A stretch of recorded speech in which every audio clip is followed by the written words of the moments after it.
नमस्कार। इस कक्षा में हम चर्चा करने वाले हैं पार्टी सिस्टम की। वो पार्टी सिस्टम जो डेवलप हुआ 89 के बाद में। तो चर्चा का आरंभ करते हैं और पार्टी सिस्टम से मुद्दे को समझना शुरू करते हैं।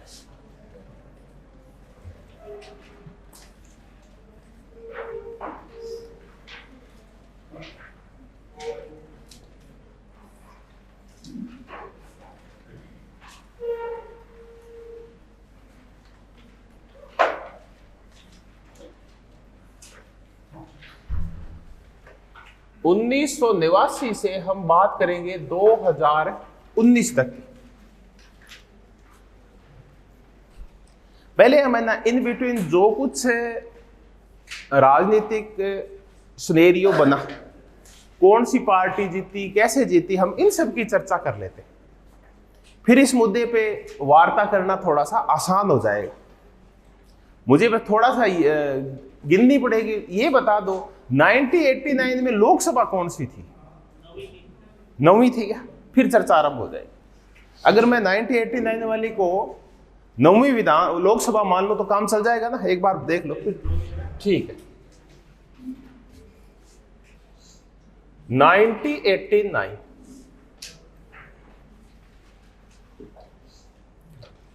चुनाव हुए और चुनाव से पहले के जो राजनीतिक परिदृश्य था उसने एक अजीब ही मोड़ ले लिया।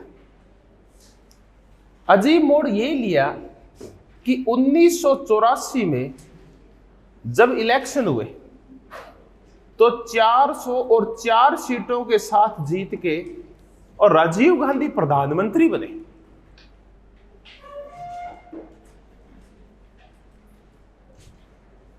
राजीव गांधी को मिस्टर क्लीन कहा जाता था और यह उम्मीद की जाती थी, क्लीन इसलिए नहीं कि वो दाढ़ी और मूछ नहीं रखते थे। क्लीन का तात्पर्य होता है सुंदरी पे कोई दाग नहीं था, सोबर व्यक्ति था। लेकिन राजनीतिक पकड़ कम थी। इस कम पकड़ के ना कुछ छोटे मोटे परिणाम तो शुरू में आ गए थे। पहला परिणाम यह आया कि जैसे ही इंदिरा गांधी की मौत हुई, इस मौत के बाद नॉर्थ इंडिया के कुछ राज्यों में स्थिति खराब हुई। क्योंकि ना वास्तव में जैसे ये व्यक्ति तो नहीं, इसकी छवि इतनी अच्छी नहीं है वर्तमान महापुरुष की कि लोग रोने लग जाएं। वो है ना लोगों के दिल में बसी हुई थी। या तो ये कह लीजिए कि हम है ना बदलते समय के साथ इस मोबाइल ने हमारी भावुकताएं खत्म कर दी है और हम बहुत ज्यादा तार्किक हो गए, क्योंकि हम दिन में इतने तो चुटकुले पढ़ते हैं कि हमारे चुटकुलों का सेंस ही खत्म हो गया। इतने ज्यादा उस पर भावुक अपीलें आती है कि हमारी भावुकता भी उसने समाप्त कर दी। उस टाइम जब इंदिरा गांधी की मौत हुई तो वास्तव में देश ना गमगीन था और कई घरों में चूल्हे नहीं जले। मुझे अच्छी तरह याद है कि मैं दूसरी या तीसरी में कहीं भी पढ़ा करता था, एक मंदिर में स्कूल लगा करता था। गांव में कोई बाढ़ बूढ़ आई, स्कूल डूब गया था तो मंदिर में लेके गए थे स्कूल को। तो हमें इतना तो पता था इंदिरा गांधी की मौत हुई है, लेकिन बच्चे थे तो हमारा भावुकतापूर्ण संबंध उनके साथ नहीं था। हमें तो छुट्टी से मतलब था, दूसरी तीसरी क्लास में थे। लेकिन उस दौरान भी मुझे याद है कि एक बच्चे ने कहा कि मेरा चाचा ना कल से रो रहा है और कल है ना हमारे घर पे रोटी भी नहीं बनी और मेरा चाचा तो कहते मैं रोटी खाऊंगा ही नहीं। और इतना माहौल इंदिरा गांधी से लोग जुड़े हुए थे। इसी जुड़ाव का परिणाम फिर ना दंगों के रूप में निकला। सिखों के विरुद्ध ना भारी प्रतिक्रियाएं की गई जो गलत थी, क्योंकि हर सिख गलत नहीं था, कुछ गलत थे, उनको दंड मिलना ही था। बाकी किसकी गलती थी? दिल्ली में बहुत भारी दंगे हुए। उस टाइम तत्कालिक जो राष्ट्रपति थे जेल सिंह जी, वो दिल्ली में नहीं थे, वो दिल्ली से बाहर थे। अब देखिए राष्ट्रपति के काफिले तक के ऊपर पत्थर फेंके गए इस मुद्दे को लेके, क्योंकि वो कौन है? सिख है। अपने एक बहुत बड़े वो रह चुके हैं, ये एयर चीफ मार्शल रह चुके हैं। मानेकशॉ नहीं, एक सरदार जी रह चुके हैं, अर्जुन सिंह। अर्जुन सिंह उस टाइम है ना इस रोड से आ रहे थे, गुड़गांव वाली रोड से, तो उनके साथ है ना गाड़ी से उतार के उनके साथ बदतमीजी की गई, इतने बड़े व्यक्ति के साथ। जेल सिंह जी जब राष्ट्रपति भवन पहुंच गए तो घंटियां खनकने लगी, भी क्या हो रहा है। सब जगह से ना दिल्ली से रिपोर्ट आने लगी, राष्ट्रपति भवन में भी कुछ लोग फोन करते ही हैं, परिचित होते हैं वो तो करते ही हैं कि देखिए हालात खस्ता हो रखी है और संभलवाइए इसको। तब उन्होंने ना तात्कालिक प्रधानमंत्री को फोन किया, राजीव गांधी जी को, कि ये हो क्या रहा है। तो आप विश्वास नहीं करेंगे, 2-1 फोन जाने के बाद राष्ट्रपति भवन की लाइनें काट दी गई, ताकि क्या नहीं कर पाए, फोन नहीं कर पाए।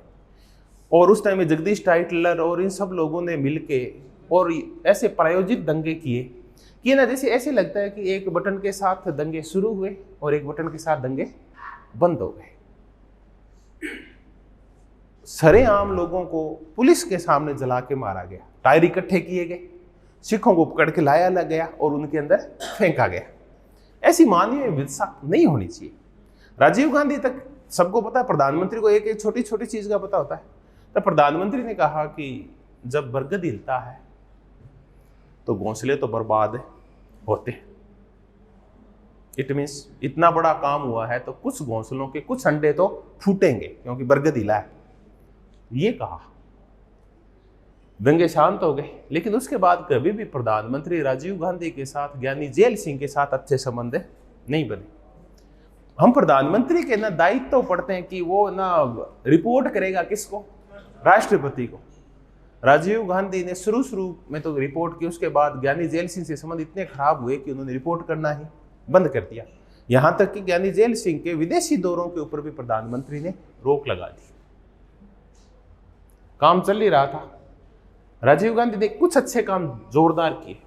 उनमें जोरदार काम ये थे कि जो समस्याएं चल रही थी ना, चाहे वो पंजाब की समस्या थी, उसको लेके समझौता किया हरचंद सिंह लोंगोवाल के साथ।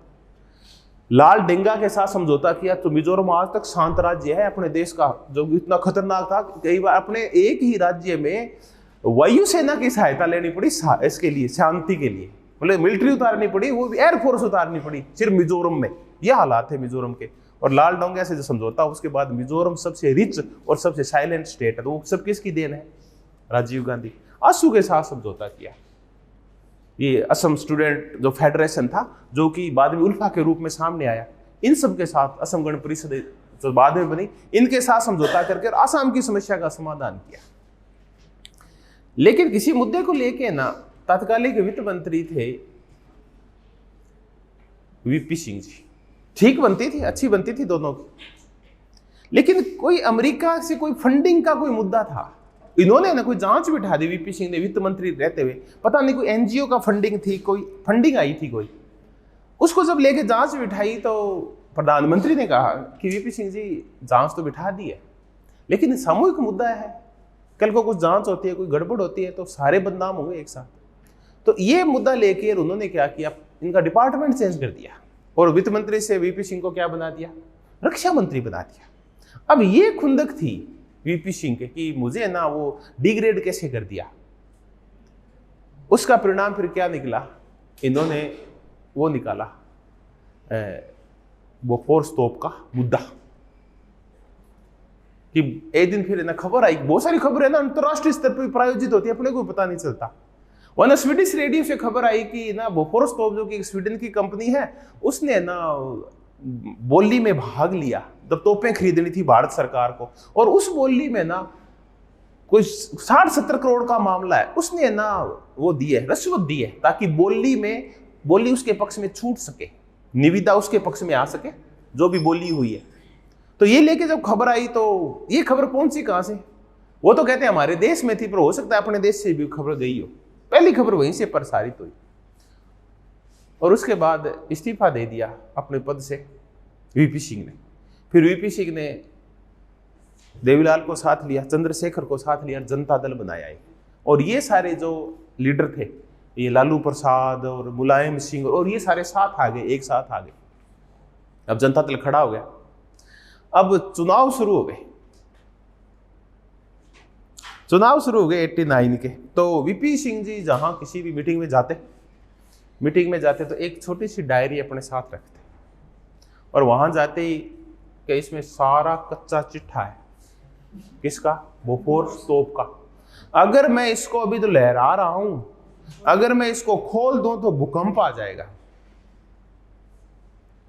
अब वही क्यूरियोसिटी भी खुल जाए तो भूकंप आ जाए। उस डायरी में कभी भी कुछ भी लिखा हुआ नहीं था। कईयों के नंबर होंगे, फोन नंबर, उससे ज्यादा कुछ भी नहीं था। वो माहौल बनाने के लिए था। तो इससे हुआ क्या कि मिस्टर क्लीन की छवि पे क्या लगे? दाग लगे। और दाग है ना परिवार तक लग गए। एक तो वो गलती हुई। दूसरी गलती ये हुई कि ये जो शाहबानो का केस आया, शाहबानो भोपाल की थी शायद, है भोपाल है, मध्य प्रदेश, इंदौर की है, सॉरी इंदौर की है। ये ना अच्छे भले परिवार की है। इसका पति वकील था बहुत बड़ा। इसके बेचारी के 7-8 बच्चे थे। इसके पति ने इसको तलाक दे दिया।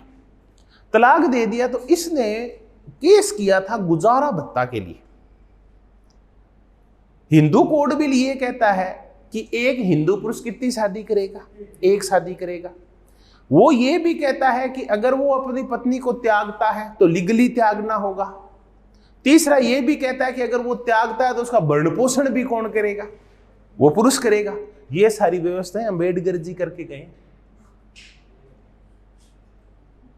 खुद नहीं कर पाए पर मजबूरी में बाद वालों को करनी पड़ी। व्यवस्था वो करके गए थे। ये वो मुस्लिमों के लिए करना चाहते थे। अच्छी व्यवस्थाएं थी पर कर नहीं पाए। तो शाहबानो प्रकरण में आया ये कि इस शाहबानो को है ना गुजारा भत्ता देना पड़ेगा। मुस्लिम जो कोड है, मुस्लिम लॉ है, वो गुजारा भत्ता की व्यवस्था नहीं करता। तो देखिए ऐसे मामलों में हमेशा ही मुद्दा धर्म का नहीं है, ये मुद्दा था लिंग का मुद्दा था। दरअसल महिला और पुरुष का मुद्दा था। लेकिन इस मुद्दे को रूप कौन सा दे दिया? इसको धार्मिक रूप दे दिया कि ये तो ना इस्लामिक परंपराओं में क्या है, राज्य का हस्तक्षेप है। सेम मुद्दे तब उठे थे जब हिंदू कोड भी लेके आया था कौन? अंबेडकर। तब शेषाद्री करके एक बहुत बड़ा संत हुआ करता था, लंबा सा। उसने बहुत बड़ा अभियान चलाया था आरएसएस के साथ मिलके कि ये हिंदू परंपराओं में क्या है, दखलंदाजी है। इससे परिवारों में फूट पैदा होगी। और इसमें जो व्यवस्था थी ना कि बेटियां भी अपने बाप की प्रॉपर्टी में क्या हो सकती है, समान भागीदार हो सकती है। इससे ना परिवारों में विभाजन हो जाएंगे और बहन और भाई लड़ेंगे आपस में। क्योंकि ये सब कौन थे उन आंदोलनों को चलाने वाले? देखिए इन आंदोलनों में हमेशा ही पुरुष आगे रहता है। औरतों को तो बोलने का मौका ही नहीं मिलता। ये भी जब प्रकरण हुआ था इसमें भी पुरुषों ने नेतृत्व संभाल लिया। औरतों को समझ ही नहीं थी। औरतों को समझ नहीं थी तो राजीव गांधी अंडर प्रेशर आ गया इसमें। तो उसने क्या किया, एक कानून बना दिया कि गुजारा भत्ता नहीं देंगे। और ये उस कोड के खिलाफ है, जो मुस्लिम लॉ है उसके खिलाफ है। अब ये मुद्दा आज किसके आ गया? बीजेपी के हाथ आ गया, हिंदुत्ववादी शक्तियों के हाथ आ गया। अच्छा, एक तरफ सेम कानून किसके लिए बनते हैं? हिंदुओं के लिए। और उसी देश में उसी देश के नागरिकों के लिए अलग कानून कैसे? तो फिर उन्होंने वो अनुच्छेद 44 फिर उछालना शुरू कर दिया, समान है नागरिक संहिता। अब राजीव गांधी ने कहा ये तो नुकसान हो चुका है। अच्छा, उस मामले में ना एक ही व्यक्ति था, मैं उसका आरिफ मोहम्मद मिनिस्टर था, राज्य मंत्री था, बहुत अच्छा दोस्त था इसका राजीव गांधी का। आरिफ मोहम्मद ने इस्तीफा दिया था। मैं उस एक ही आदमी को इस पूरे प्रकरण में सकारात्मक व्यक्ति मानता हूं। जो समाज का भला चाहते हैं ना, ऐसे व्यक्ति होते हैं हमेशा। उसको पता था कि अगर औरतों की स्थिति सुधरती है, तलाक वाली स्थितियां सुधरती है और औरतों का वजूद और पहचान कायम होती है ना, तो इससे समाज को पूरा फायदा होता है। क्योंकि किसी भी समाज का आधा पक्ष कौन होती है? महिलाएं होती है। इसका मतलब आधा पक्ष अपंग रह जाता है तो फिर आधा पक्ष कितनी प्रोग्रेस करेगा अकेला मिलके? आज आप खुद देख लीजिए, हम ज्यादा दूर नहीं जाएं। हिंदुओं की अच्छी स्थिति का कारण यह है, उनके बच्चों की अच्छी एजुकेशन का कारण यह है कि उनकी औरतें क्या है, पढ़ी लिखी। और ये अम्बेडकर व्यवस्था करके गया था, वरना ये भी नहीं पढ़ने देते। उच्चवादी शक्तियों ने तो कब की औरतों से शिक्षा छीन ली थी, दलितों से छीन ली थी। ये तो बहुत बाद की व्यवस्था है। तो बड़ी अच्छी उस व्यक्ति ने उसने इस्तीफा दिया हाथों हाथ। लेकिन राजीव गांधी भी उसका फर्क नहीं पड़ा। अब क्या हुआ कि ये सारा कुछ हुआ तो बाजी हाथ से निकल गई और राजीव गांधी ने ये देखा कि अब हिंदुत्ववादी शक्तियां क्या हो जाएगी, हावी हो जाएगी। तो उसमें फिर एक और फैसला आया फैजाबाद कोर्ट का। ये 1946-47 से राम मंदिर वाला चक्कर चल रहा था कि राम मंदिर है क्या नहीं है। तो बीच में क्या हुआ, कोई शायद इसके आसपास की 83-84 की कोई बात होगी। ये वर्तमान मुख्यमंत्री हैं अपने यूपी के, हैं अभी वर्तमान मुख्यमंत्री आदित्यनाथ, योगी आदित्यनाथ जी। इनके गुरुजी एक दिन सुबह सुबह बच्चों को लड्डू बांट रहे थे। इनके जो गुरुजी थे इस पीठ के हेड, जो ये गोरख पीठ के हेड थे, हाँ, तो वो गुरुजी लड्डू बांट रहे थे यहाँ, कहाँ, अयोध्या के अंदर। तो वो किसी ने पूछा जी क्या हो गया, कल रामलला प्रकट हो गए हैं। अच्छा कहाँ हो गए, वो चलो मस्जिद में चलो, वहां देखा तो रामलला प्रकट। अब जब रामलला प्रकट हो गए हैं तो रामलला ऐसे आसमान में प्रकट ये रह नहीं सकते। मूर्तियां कभी भी खुले आसमान के नीचे नहीं रहती, उनके ऊपर क्या बनाना पड़ता है आपको, मंदिर बनाना पड़ता है। तो ये कहा गया अभी अब यहां क्या बनेगा, मंदिर बनेगा। तो ये तब से और चक्कर तेज हो गया। तो एक बार वहां कुछ करके ना, और उस तो झगड़ा नहीं बढ़ जाए, तो एक बार रामलला को क्या किया गया, बंद किया गया। एक बार रुको का छोटा मोटा कुछ बना के एक बार बंद कर दिया गया। तब फैजाबाद कोर्ट ने थोड़े टाइम बाद फैसला दिया। राजीव गांधी ने सोचा कि मैं दोनों हाथों में क्या रख लूं, लड्डू रख लूं। इस लड्डू का परिणाम क्या निकला कि फैजाबाद कोर्ट से कुछ लोग कहते हैं कि हो सकता है प्रेशर का कोई फैसला आया हो। उसने कहा कि रामलला मंदिर के क्या खोल दो, ताले खोल दो। अब देखिए, एक तरफ मुसलमानों का लड्डू, मुसलमानों को खुश कर दिया, दूसरी तरफ रामलला के ताले खोल के हिंदुओं को खुश कर दिया। व्यक्ति वो बड़ा खुश हुआ कि मैंने दोनों को साध लिया है, हिंदुओं को भी और, पर परिणाम ये निकला कि वो दोनों को साध नहीं पाया। छब्बे जी बनने चढ़े थे, चौबे जी क्या बन के लौटे, दुबे जी बन के लौटे।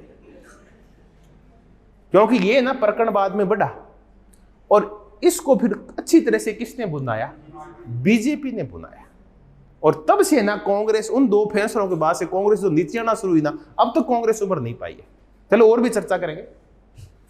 तो मैंने कहा चलो 84 में कितना जोरदार जो वोटिंग लेके आया था, 89 तक आते आते शाहबानो प्रकरण, रामलला के ताले खोलना, और बोफोर स्तूप ने बहुत ज्यादा बदनाम कर दिया राजीव गांधी को। जब रिजल्ट आया 1989 का, तो लगभग 195 सीटें लेकर सबसे बड़ी पार्टी कौन सी बनी, कांग्रेस बनी। लेकिन कांग्रेस के पास स्पष्ट बहुमत नहीं था। अब है तो फिर राजीव गांधी से राष्ट्रपति ने कहा, तात्कालिक राष्ट्रपति ने कि आइए सरकार बनाइए। तो राजीव गांधी ने कहा कि मैं अल्प बहुमत की सरकार का प्रधानमंत्री नहीं बनूंगा, क्योंकि जो व्यक्ति पहले कितने लोगों का नेतृत्व कर चुका है, 404 का एक तरफा, वो थोड़ी करेगा 195 का। तो फिर अगला दूसरे नंबर की जो पार्टी थी, जो सीट में आई थी, वो थी जनता दल, जिसका चक्कर निशान हुआ करता था। आप विश्वास नहीं करोगे, मैं इसका समर्थक था उस टाइम, जनता दल का। और एक बार है ना, मैं अब तो मैं थोड़ा सा मेरे थोड़ा तार पता नहीं क्या हो गया कि मैंने जाना छोड़ दिया, मूर्ति पूजा ये सब छोड़ दिए। उस टाइम है ना, मैं ये अपने घरेलू देवता नहीं होते, हाँ ये नहीं, तेजा जी तो थोड़े वाइड हो गए, अपने घरों से निकले हुए अपने कुल देवता टाइप। तो मैं ना एक दिन शाम को कुल देवता के मंदिर में 1 घंटा रहा, क्योंकि उस टाइम चक्कर चल रहा था कि प्रधानमंत्री वीपी सिंह को बनाया जाए या प्रधानमंत्री चंद्रशेखर को। मतलब उस टाइम मैं 6वीं में था शायद, या मुझे समझ थी भी कोई ना कोई गड़बड़ हो रही है देश में। तो मैंने ना वीपी सिंह का पक्ष लेके, और मेरे उसे देवता से प्रार्थना की 1 घंटे तक मैंने, हाँ फिर मैंने ये भी कहा भी अगर मैं ये बन गया तो फिर है ना, मैं 1.25 रुपए नहीं, 1.25 रुपए बहुत ही होता था, प्रसाद 50 से चढ़ाऊंगा। मैं स्पष्ट बोला करते थे, प्रसाद का तात्पर्य मतलब स्पष्ट बोलो, फिर या तो मखाने चढ़ाओगे। तो मैंने कहा मैं सिर्फ 50 से चढ़ाऊंगा, तो मैं झूठ दिया नाम से। फिर मैंने 50 से चढ़ाए, जब कौन बन गया, वीपी सिंह प्रधानमंत्री। अब वीपी सिंह प्रधानमंत्री बना कैसे, इसकी चर्चा करते हैं। पहले तो देखिए, वो लाना पड़ेगा, सब कुछ व्यवस्थाएं करनी पड़ेगी, कौन कौन सी भी। इसके साथ आएगा कौन, 272 आदमी तो पूरे करने हैं। तो 2 विरोधी ध्रुव एक साथ आए। एक विरोधी ध्रुव था बीजेपी, दक्षिणपंथी ध्रुव, और दूसरा उसका बिल्कुल अपोजिट ध्रुव कौन सा, वामपंथी पार्टियां, ये आई एक साथ। जनता दल को बाहर से समर्थन दिया बीजेपी ने और बाहर से समर्थन दिया साम्यवादी पार्टियों ने, सीपीआई ने और सीपीआई-एम ने। तो देखिए एक तरफ वामपंथी और एक तरफ दक्षिणपंथी दोनों एक साथ आए और वीपी सिंह क्या बन गया, प्रधानमंत्री बन गया। अब चर्चाएं चल रही थी कि प्रधानमंत्री कौन बने, तो निर्णय यह किया गया कि कल संसदीय दल की बैठक बुलाई जाएगी। किसकी, जनता दल की। जितने संसद जीत के आए हैं लोकसभा में उनकी बैठक बुलाई जाएगी, फिर निर्णय करेंगे कि प्रधानमंत्री कौन बने। कौन बने तो 3 लोग दौड़ में थे, चंद्रशेखर, चौधरी देवीलाल और वीपी सिंह। चंद्रशेखर को पता चल गया भी मैं पिछड़ूंगा क्योंकि मेरे आदमी क्या है, कम है। ज्यादा जो प्रभाव था वो था चौधरी देवीलाल का, तो वो गया चौधरी देवीलाल के पास, क्योंकि उसके ना दोनों एक ही जगह से आते, यूपी से आते, तो दोनों की शुरू से ठनक थी। वीपी सिंह की चंद्रशेखर की बनती नहीं बनती थी, तो उसने कहा कि वीपी सिंह नहीं बनना चाहिए। तो वो किसके पास गया, चौधरी देवीलाल के पास गया और बोला कि मैं कल आपका नाम क्या करूंगा, प्रस्तावित करूंगा, प्रपोज करूंगा। एक बार में देखिए ऐसा वैसे ही होता है, आप भी कभी गांव का चुनाव या कभी भी करना हो ना तो अपना नाम पहले ही प्रपोज करवा दो अगर कुछ बनना है तो। ये नहीं है कि कोई एक अपने ही बंदे तैयार करके लेके जाओ वहां कि तो बताओ भाई किस, आप ही बोलो भाई किसको चुनाव लड़ाना चाहते हो, तो एक आदमी फट से खड़ा होगा भाई जी आपको लड़ाना चाहते हैं। अब आपका नाम फाइनल हो जाता है। अगर आपका नाम 3-4 के बाद आता ना, कभी भी आपका नाम फाइनल नहीं होता। तो वो बोला मीटिंग शुरू होते ही मैं बोलूंगा कि प्रधानमंत्री किसको बनाएंगे, देवीलाल को बनाएंगे। और उसके बाद एक बार जब नाम आ जाता है ना, फिर लोग 1000 बार सोचते हैं कि एक बार नाम आ गया चलो ठीक है, फिर दूसरा नहीं सोचते, ऑप्शन उनके दिमाग में नहीं आता। दोनों की डीलिंग हो गई। तब इस डीलिंग का पता चला कि भारत और पाकिस्तान दूरस्थ पड़ोसी हैं। कुलदीप नैयर को इनकी मीटिंग का पता चला, ये भागा गया वीपी सिंह के पास कि वीपी सिंह जी ये डीलिंग हो गई है और कल ये होगा, और अगर चौधरी देवीलाल अगर इस देश का प्रधानमंत्री बनता है तो ये एक अच्छा काम नहीं होगा। क्यों किसान रह गया ना, और दिल्ली के लुटियंस वाले उनके बीच में सेट नहीं बैठता, अंग्रेजीदा लोगों के साथ और उस मीडिया के साथ जो अंग्रेजी बोलती है वहां सेट नहीं बैठते। खेत से आया हुआ है और मेहनती आदमी है। तो इसने वीपी सिंह ने हाथों हाथ ही अपने सोर्स दौड़ाए और गटमट कर ली किसके साथ, देवीलाल के साथ। देवीलाल जी को उसने यही समझाया कि अगर आपको प्रधानमंत्री बन गए और आपके पास आया कोई विदेशी प्रधानमंत्री, बताओ क्या करोगे। मतलब मैं मजाक कर रहा हूं ऐसे, बताओ क्या करोगे। वो तो अंग्रेजी में किट पिट करेगा, आती है आपको, अब तो नहीं आएगा। ऐसे करके मतलब मैं बता रहा हूं उनके ऊपर कोई प्रेशर बनाया गया होगा भी आप इन मुद्दों को संभाल नहीं पाओगे, उनको भावुक कर दिया कुल मिला के। बात ये बातों ही बातों में। वीपी सिंह तो पढ़ा लिखा होशियार आदमी था, मांडा राजा बोलते हैं वीपी सिंह को। तो मांडा राजा ने रातों रात ही परिस्थितियां बदल दी।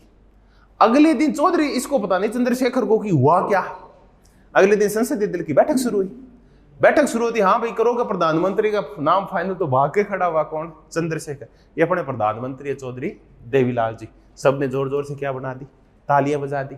चंद्रशेखर साफा लाया था, हाथों हाथ साफा किसको पहना दिया, चौधरी देवीलाल को। और प्रधानमंत्री कौन बन गया, देवीलाल प्रधानमंत्री बन गया। अब जब सारे बैठ गए ऐसे खुसर पुसर करने लगे, चलो ठीक है अच्छा बुरा जो भी था, इतने में चौधरी देवीलाल जी खड़े हुए।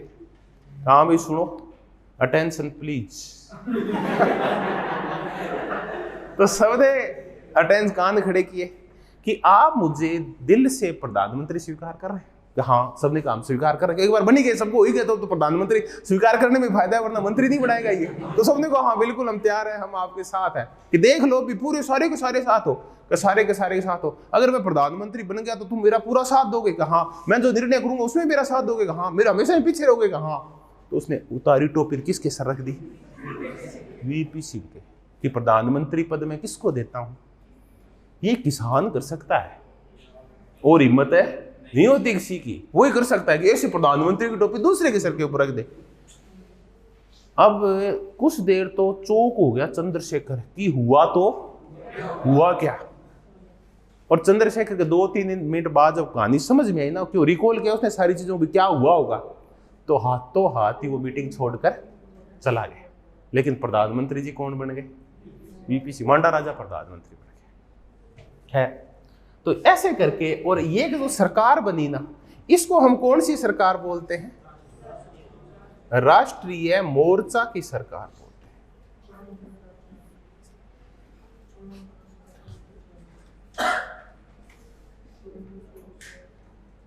इसको हम राष्ट्रीय मोर्चा की सरकार बोलते हैं। राष्ट्रीय मोर्चा की सरकार बन गई। बाद में ना परिस्थितियां थोड़े समय बाद ही विपरीत होने लगी, क्योंकि जब ऐसी सरकारें बनाई जाती है गोल मोल करके, तो बाद में ना फिर मनमुटाव आरंभ हो जाते हैं।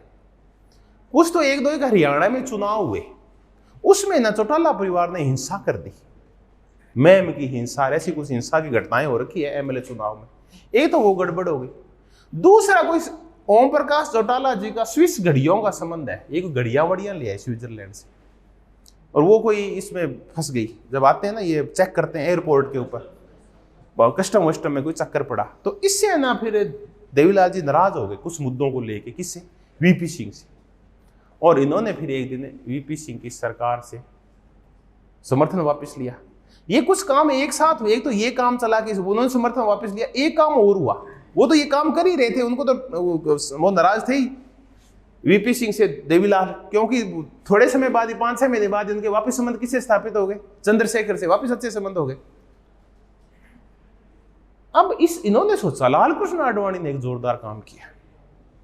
लाल कृष्ण आडवाणी ने क्या किया कि अब अच्छा मौका है, तो विश्व हिंदू परिषद और बजरंग दल और इन्होंने मिलकर एक माहौल बनाया कि अपन क्या बनाएंगे, रामलला का मंदिर बनाएंगे। गांव गांव में ईंटें भेजी गई और भारी मात्रा में फंड इकट्ठा किया गया। अब फिर फंड इकट्ठा किया जा रहा है। पिछले का हिसाब किसी के पास नहीं, किसी के पास कोई हिसाब नहीं है पिछले का, पता नहीं वो हिसाब कहाँ है। एक तो वो लाल कृष्ण आडवाणी जी ने रथ यात्रा शुरू कर दी। अच्छा, लाल कृष्ण आडवाणी जी उपयुक्त अवसर ऐसे देख रहे थे कि उससे पहले एक गड़बड़ हो चुकी थी बहुत बड़ी, जिसको हम कहते हैं मंडल कमीशन की रिपोर्ट। बीपी मंडल, बिंदेश्वरी प्रसाद मंडल, इसकी रिपोर्ट 1978 में जब आई, तब प्रधानमंत्री कौन थे? उन्होंने बनाया था, ये मोरारजी देसाई थे। इसकी रिपोर्ट आने के बाद प्रधानमंत्री आई इंदिरा गांधी। इंदिरा गांधी ने उस रिपोर्ट को देखा, लेकिन उसको ठंडे बस्ते में डाल दिया। ये रिपोर्ट फिर ठंडे बस्ते में रही। इस रिपोर्ट को फिर एक दिन झाड़ पहुंच के निकाला किसने? वीपी सिंह ने। चूंकि ना इस जनता दल को जो वोटिंग हुई थी ना, वो ओबीसी की वोटिंग हुई थी और गांव की किसान जातियों की वोटिंग हुई थी, तो इन्होंने क्या किया, उस रिपोर्ट को लागू कर दिया। लागू करते ही और उत्तरी भारत में आग लग गई।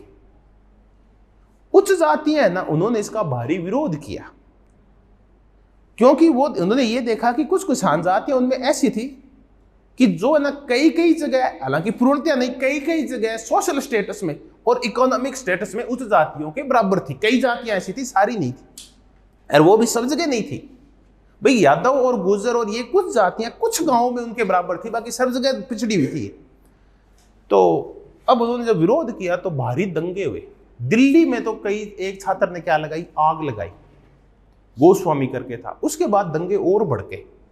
तो ये सारी अशांति चली रही थी। आरक्षण की राजनीति, ओबीसी आरक्षण का मंडल कमीशन की राजनीति, ऊपर से कौन निकाल रहा है रैली, हिंदुत्व और राम मंदिर को लेके लाल कृष्ण आडवाणी ये रैली निकाल रहे हैं, और ऊपर से देवीलाल जी नाराज है।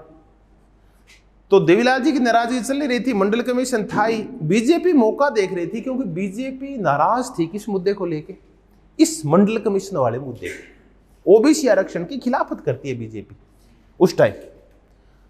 अब बोलती नहीं है क्योंकि क्या नहीं टूट जाए वोट, लेकिन इंटरनली खिलाफत है उसकी। तो उनका जो रथ यात्रा चल रही थी ना, उस रथ यात्रा को लालू जी ने कहा रोक जाओ। कहां रोक दिया? बिहार में। अब बिहार में रुके, एक बार लाल कृष्ण आडवाणी जी को कहां भेज दिया? हाँ, हवा खाने भेज दिया। उससे लाल कृष्ण आडवाणी नाराज हो गया। जैसे ये मौका तो देख ही रहे थे। अब उसने ये कहा कि ये ना फिर जातीय दंगे, धार्मिक दंगे भड़कते हैं, इससे ये गलत है ये यात्रा। लालू का ये कहना था, लालू प्रसाद यादव का, इसे जातीय दंगे भड़कते हैं, तो उसने उस मुद्दा बढ़ा के यात्रा उनकी रोक दी। अब रोक दी तो आडवाणी जी नाराज हो गए, तो समर्थन क्या ले लिया, वीपी सिंह की सरकार से वापस ले लिया और सरकार गिरा दी। अब किसकी सरकार चली गई? राष्ट्रीय मोर्चे की वीपी सिंह की सरकार चली गई। अब इस सरकार में वीपी सिंह प्रधानमंत्री और उप प्रधानमंत्री कौन? चौधरी देवीलाल। अब देवीलाल जी किंग मेकर थे। अब फिर अगला प्रधानमंत्री कौन बने? तो कांग्रेस ने कहा भी अब समर्थन मैं दूंगी, क्योंकि समर्थन बीजेपी का हट गया ना, तो कांग्रेस ने कहा कि मैं समर्थन दूंगी, तो उसने बाहर से समर्थन दिया और अब प्रधानमंत्री चंद्रशेखर बने। चंद्रशेखर को 3-1 महीने हुआ था कि राजीव गांधी ने समर्थन क्या ले लिया। जैसे चौधरी चरण सिंह से समर्थन वापस किसने लिया था? संजय गांधी ने। वैसे राजीव गांधी ने समर्थन वापस इससे ले लिया, चंद्रशेखर से, और इसकी सरकार भी चली गई। तो ये एक पूरी सरकार का टर्म पूरा हो गया। अब जब ये प्रधानमंत्री बना ना दोबारा, पहले वीपी सिंह बना तब भी उप प्रधानमंत्री देवीलाल, और जब चंद्रशेखर बना तब भी प्रधानमंत्री देवीलाल, ये 2 में उप प्रधानमंत्री थे। तो ये एक सरकार कंप्लीट हो गई जिसमें जनता दल के नेतृत्व में सरकार बनी।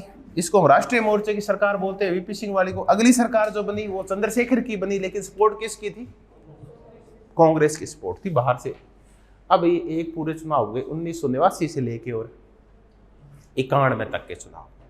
इस चुनाव में एक नई चीज इस देश में आई, वो थी कौन सी सरकार? गठबंधन सरकार, कोलिएशन गवर्नमेंट का एक नया कंसेप्ट आया इसमें एक और नया आया, अल्पमत की सरकारें। ये भी एक नया कंसेप्ट आया, अल्पमत की सरकार। गठबंधन सरकारों का एक दौर अपना देश पहले भी देख चुका था, लेकिन ये सेंटर में नहीं देखा था इसने कहां देखा था? राज्यों में देखा था 1967 में। अब ये दौर कहां आ गया है? सेंटर में आ गया। देखिए 1977 की जनता पार्टी की सरकार गठबंधन सरकार नहीं है, वो किसकी सरकार है? एक दल की सरकार है। कौन सी की? जनता पार्टी। तो गठबंधन सरकार, पहली सरकार राष्ट्रीय मोर्चे की सरकार है, वीपी सिंह वाली, जो 1989 में बनी। चलिए जी, हो गया काम। 91 में चुनाव हो गए, पहला फेज कंप्लीट हो गया।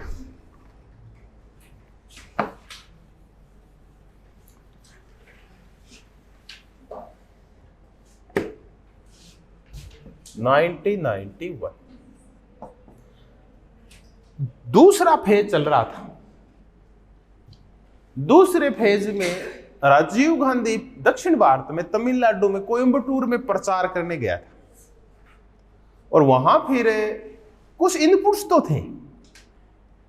राजीव गांधी को थोड़ा बहुत तो कुछ पता था कि कुछ गड़बड़ हो सकती है, लेकिन पता नहीं स्थानीय जो लोकल वहां की थी ना वो इंटेलिजेंस, उसके इनपुट गड़बड़ थे। क्या पता क्या हुआ कि कहीं ना कहीं ना सुरक्षा में चूक हुई।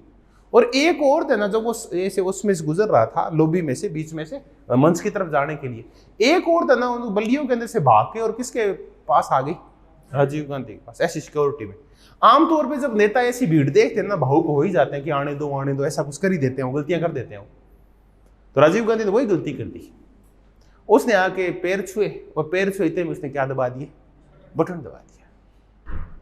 और राजीव गांधी के हाथों हाथ ही उस बॉडी, वो तो मरी और उसको उड़ गए चिथड़े। ये लिट्टे ही था जो ये जो मानव बम का कंसेप्ट लाया है ना, ये भी खुद भी मर जाओ और अगलों को भी मार दो, ये लिट्टी लेके आए। तो वो भी मर गई, धनु थी वो। और राजीव गांधी फिर बाद में जूतों से पहचान में आया कि जूते किसके हैं? राजीव गांधी के। बाद में उसकी डेड बॉडी के टुकड़े कुछ जो मिले वो इकट्ठे किए गए। तो ये सारा प्रकरण हुआ। तो उसके बाद जो द्वितीय फेज के चुनाव हुए ना चरण में, उसमें ना कांग्रेस जीती बहुत तकड़े तरीके से, लेकिन पहले चरण में कांग्रेस की हवा निकल चुकी थी।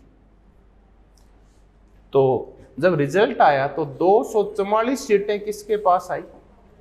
कांग्रेस के पास आई, इसके आसपास आई मतलब। लेकिन अब कांग्रेस को स्पष्ट बहुमत नहीं है, हालांकि सिंपैथी लहर चली राजीव गांधी की मौत से, लेकिन पहला फेज कंप्लीट हो चुका था, इसलिए दूसरे फेज में चली। पहले फेज में चल जाती तो स्पष्ट गवर्नमेंट बन जाती। अब राजीव गांधी की मौत के बाद सोनिया गांधी, क्योंकि 2 मौतें देख चुकी है थोड़े से समय में, एक तो अपनी सास को ऐसा मौत देख चुकी है, दूसरा अपने पति की मौत। उसने ना हाथ खींच लिया राजनीति से वापस कि अब और बलिदान करने के लिए कुछ बचा नहीं। तो फिर प्रधानमंत्री बड़ा इंटेलिजेंट आदमी जो कई भाषाएं जाना करता था, कि 12-13 भाषा बोलना जानता था, ये कौन है? नरसिम्हा राव। नरसिम्हा राव प्रधानमंत्री बना।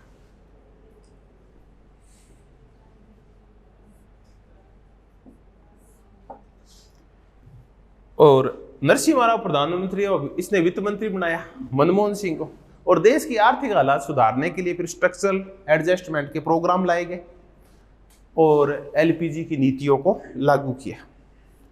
2-1 साल ये ना इसी बेस पे चलती रही, क्यों? किसी ने कहा भी नहीं कि आप क्या दिखाओ, हमें विश्वास है मत दिखाओ, आपके पास विश्वास है क्या? किसी ने चैलेंज ही नहीं किया तो चल रहा था काम।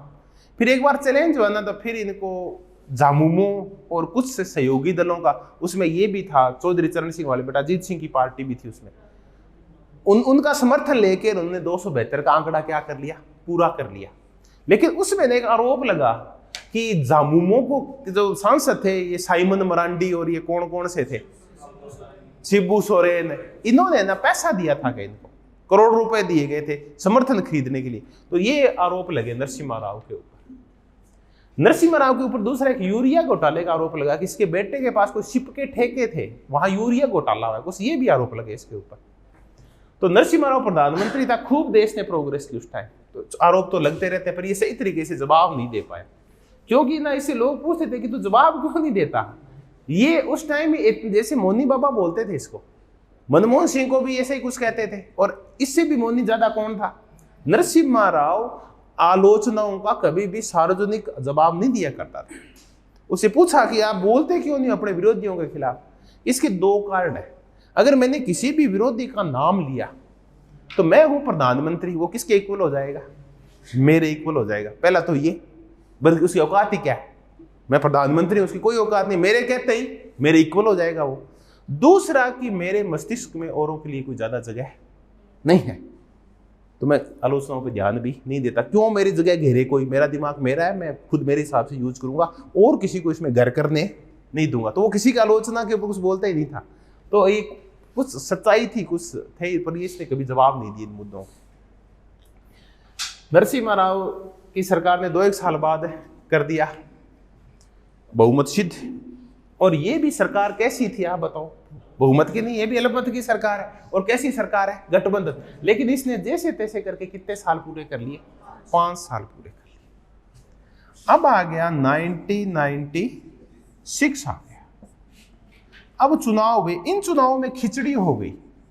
बड़ी पार्टी बन के आई बीजेपी, फिर आई कांग्रेस, और बाकी फिर जो पार्टियां तो टूट फूट के बनी थी वो आई।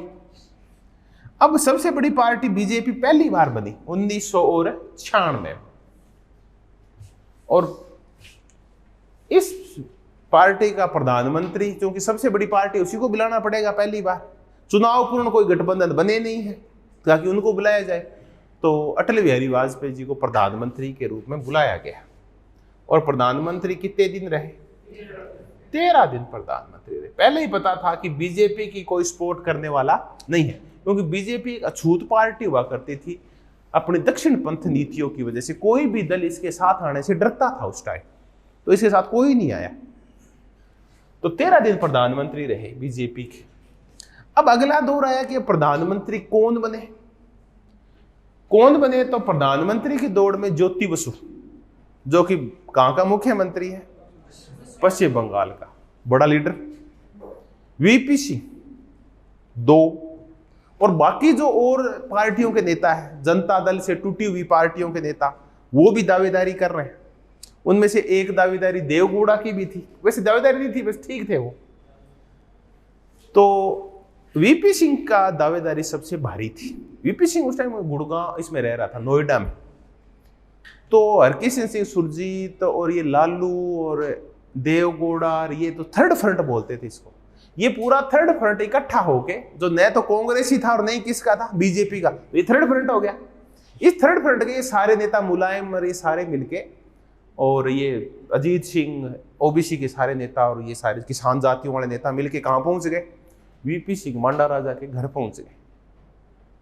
अब मांडा राजा आवे कैसे आए? कि कैसे आए, अटल जी तो गए, अब अपने पास बाजी है, कांग्रेस समर्थन दे देगी, अपन क्या बना ले, सरकार बना ले। उस टाइम कांग्रेस का अध्यक्ष हुआ करता था सीताराम केसरी। तो ना खाता ना बही, जो केसरी ने कह दिया वही सही, ये उस टाइम एक जुमला चला करता था, इसकी आगे चर्चा करें।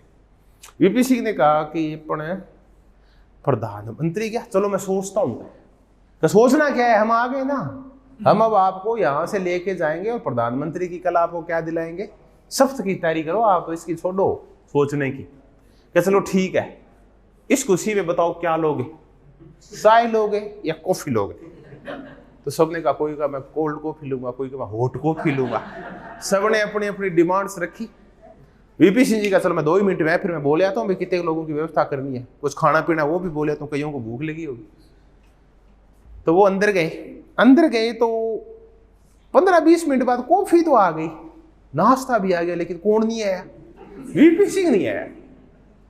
तो उसे कहा है वीपी सिंह, उसे पूछा नौकरों से, अंदर ही है साहब, अंदर ही आएगा। वो घंटा इंतजार, 2 घंटा, शाम हो गई, वीपी सिंह गए, मिला ही नहीं, आए नहीं घर पे। वीपी सिंह ने हाथों हाथ पीछे के गेट से बाहर निकला, अपनी डॉटर को गाड़ी निकलाई और फोन फान तो उस टाइम थे ही नहीं, और कहाँ निकल गया, घूमने निकल गया सड़कों पे, वापिस नहीं आया।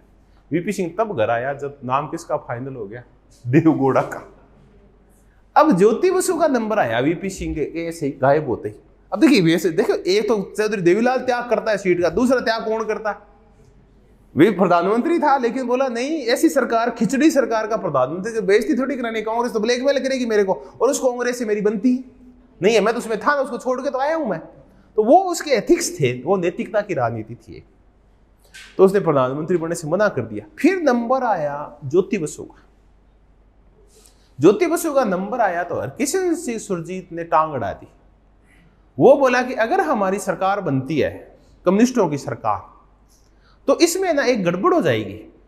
कि क्या गड़बड़ हो जाएगी? इसी गड़बड़ ये हो जाएगी कि हम हमारा एजेंडा लागू नहीं कर पाएंगे, क्योंकि हमें ना बहुत सारे समझौते करने पड़ेंगे और अपनी विचारधारा को छोड़ना भी पड़ेगा, क्योंकि अपनी विचारधारा तो किसानों के और किसके पक्ष में है, मजदूरों के पक्ष में। कल को अगर गठबंधन सरकार बनती है तो बहुत सारे हमें समझौते पूंजीपतियों के पक्ष में भी करने पड़ेंगे। तब लोग कहेंगे कहीं कहाँ गई तुम्हारी कम्युनिस्ट विचारधारा। तो हम ऐसा काम नहीं करेंगे, हम विचारधारा से कोई समझौता नहीं कर सकते, इसलिए हम सरकार भी बना नहीं सकते। ये बहाना करके और ये तर्क दे के किसने, हरकिशन सुरजीत ने किसकी छुट्टी कर दी? ज्योति बसु की छुट्टी कर दी। उसकी इच्छा थी प्रधानमंत्री बनने की।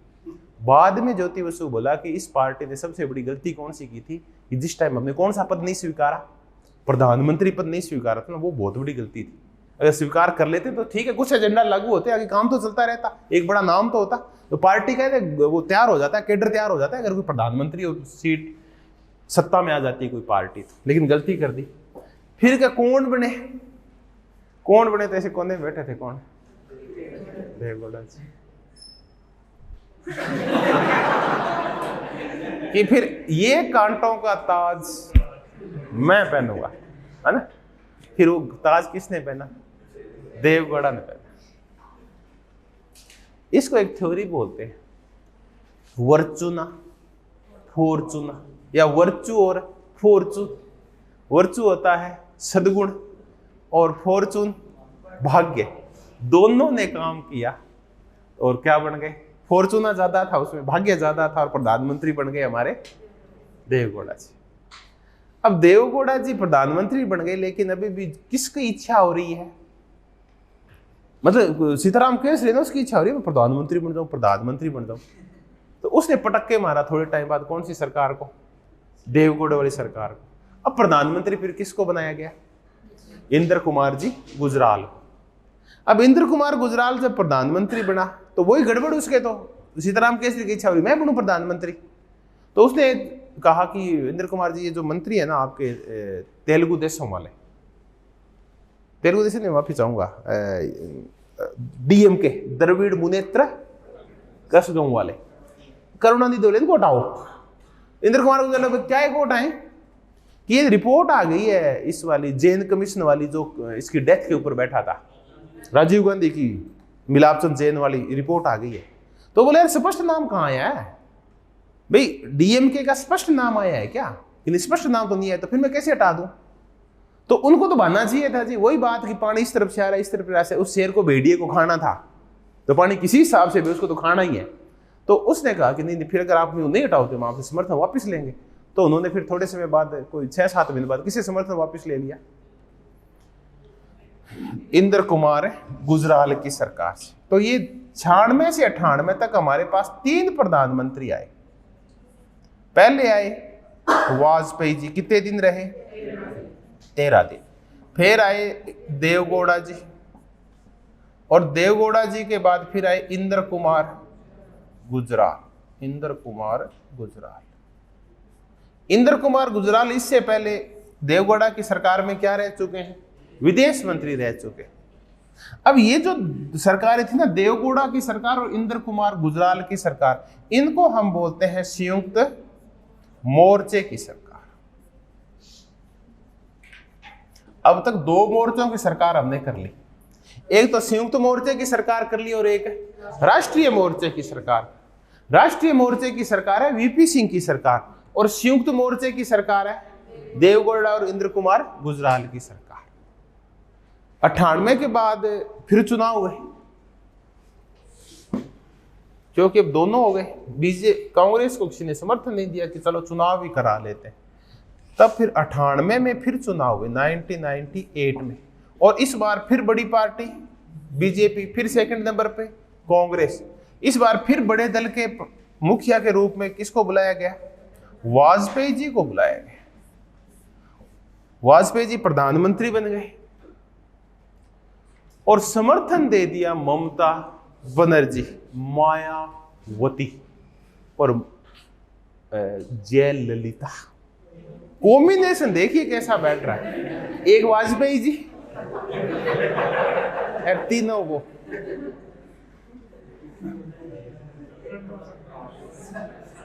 अब बम लगा हुआ है नीचे, माचिस लिए बैठी रहती है ममता बनर्जी और माचिस लिए बैठी है जयललिता, कि वाजपेयी थोड़ा बहुत ही हिला और कुर्सी के नीचे जो पटाखा रखा हुआ है, बम रखा हुआ है, उसके क्या लगा देंगे? आग, और कुर्सी उठ जाएगी। क्योंकि 2-4 सीटें तो लेके 72, 76, 77 पे तो बैठे ही थे, वो 2-4-5 सीटें ऊपर ही। तब एक व्यक्ति ने मिलना तय किया जयललिता से, वो था ये जो डेंजर मैन है ना बीजेपी में है जो आजकल है, सुब्रमण्यम स्वामी मिला जयललिता से। जयललिता से मिलके बोला कि आपकी मीटिंग फिक्स करवाता हूं सोनिया गांधी के साथ। तो सोनिया गांधी की जयललिता के साथ मीटिंग हुई और अगले ही दिन जयललिता बोली कि मैं अटल बिहारी जी की सरकार से समर्थन वापस लेती। और ये फिर कांग्रेस आता तो मांग की कि चलो दिखाओ आपके पास 272 वोट है क्या? तो विश्वास मत आया और 1 वोट से किसकी सरकार गिर गई? अटल बिहारी की 1 वोट से गिर गई सरकार। मैंने अटल बिहारी को उस दिन रोते हुए देखा, बड़ा भावुक भाषण हुआ इनका, गलत था, नहीं होना चाहिए था। सरकार जब चल रही थी तो आप ऐसी कुटिल चालें चल के गलत हो जाता है कई बार। उस व्यक्ति ने हाथों हाथी फिर क्या दे दिया? पद छोड़ दिया। अब वो ही सुब्रमण्यम स्वामी जो बीजेपी की सरकार गिराता है, आज कौन सी पार्टी में? बीजेपी में, है ना। इससे पूछा गया कि सुब्रमण्यम स्वामी किसी को नहीं छोड़ता ही, हर आदमी को इतना, मतलब ये इंटेलिजेंट आदमी है कि पता नहीं है कहां से कागज इकट्ठे करता है, क्या तो इसके पास सोर्स है, कितना इसके पास टाइम है, पूछिए मत आप। उस टाइम भी संघर्षशील था जब इसकी नक्शी एक और इसकी विशेषता, इसकी बनती और नहीं है किसी के साथ भी। ये ना जो भी होता है ना उसके तुर्रम खाओ, उसके सामने ही बोलता है। इसको कुछ नहीं समझता मोदी को, पहले कह रहा था इसको, ये लग रहा था मैं वित्त मंत्री बन जाऊंगा, अब इसको भी खिलाफत करता है वो। उस टाइम इंदिरा गांधी की खिलाफत किया करता था, ये पति पत्नी दोनों, ये दोनों डेंजर आई है। इंदिरा गांधी की उसमें हाथ नहीं आया, इंदिरा गांधी के ये 2 साल तक 18 महीने इमरजेंसी रही, ये बंदा हाथ नहीं आया, ये गायब भी रहा और दुष्प्रचार करता है, प्रचार करता रहा इंदिरा गांधी के खिलाफ। तो ये एक ही व्यक्ति का आलोचना नहीं किया करता था, उससे पूछते थे लोग कि तू है ना सबकी आलोचना करता है। अब इसने हेराल्ड केस, जयललिता के ऊपर चप्पलों का केस, ओवर प्रॉपर्टी वाला कि इतनी चप्पलें इसके पास, इतने बारी बारी हर एक नेता को फंसा रखा है इसने, सारे डरते हैं इससे। मनमोहन सिंह की कभी आलोचना नहीं किया करता, ये प्रोफेसर है दरअसल पैसे से। हाँ, तो ये मनमोहन सिंह की नहीं किया करता था आलोचना। इससे पूछा गया तो सबकी आलोचना करता है, तो मनमोहन सिंह की आलोचना क्यों नहीं करता कभी, इसके पीछे क्यों नहीं लगता कि काजल की कोठरी में एक ही तो ढंग का आदमी है? बाकी तो सारे एक ही जैसे हैं, तो एक ढंग का आदमी उसको तो बख्शू मैं, इतना तो मैं भी, मेरा जमीर मरा नहीं है। तो ये मनमोहन सिंह के ना बहुत इज्जत किया करता है आज भी। खैर, एक वोट से वाजपेयी जी की सरकार गिर गई, लेकिन इन 13 महीनों में इन्होंने एक ग्रेट काम कर दिया था, बम विस्फोट कर दिया था। अब अगले चुनाव हुए 1999 में। इसमें ना बीजेपी का माहौल बन चुका था, क्योंकि ना ये जो 98 से 99 के जो 13 महीने थे ना, इसमें 2 बड़े काम हुए, 2 नहीं 3 बड़े काम हुए। पहला काम हुआ, हमने परमाणु विस्फोट कर लिया। दूसरा बड़ा काम हुआ, हमने कौन सी यात्रा कर ली? लाहौर बस यात्रा कर ली। और लाहौर बस से वाजपेयी जी उतरते ही क्या हुआ, थोड़े समय बाद ये करगिल वार हो गया। और इस करगिल वार में चूंकि पाकिस्तान को सरेआम हार का सामना करना पड़ा था, पीछे हटना पड़ा था, तो ये ना वाजपेयी जी की बहुत बड़ी जीत थी ये वाली। तो 2 बड़े काम कर दिए 13 महीने में।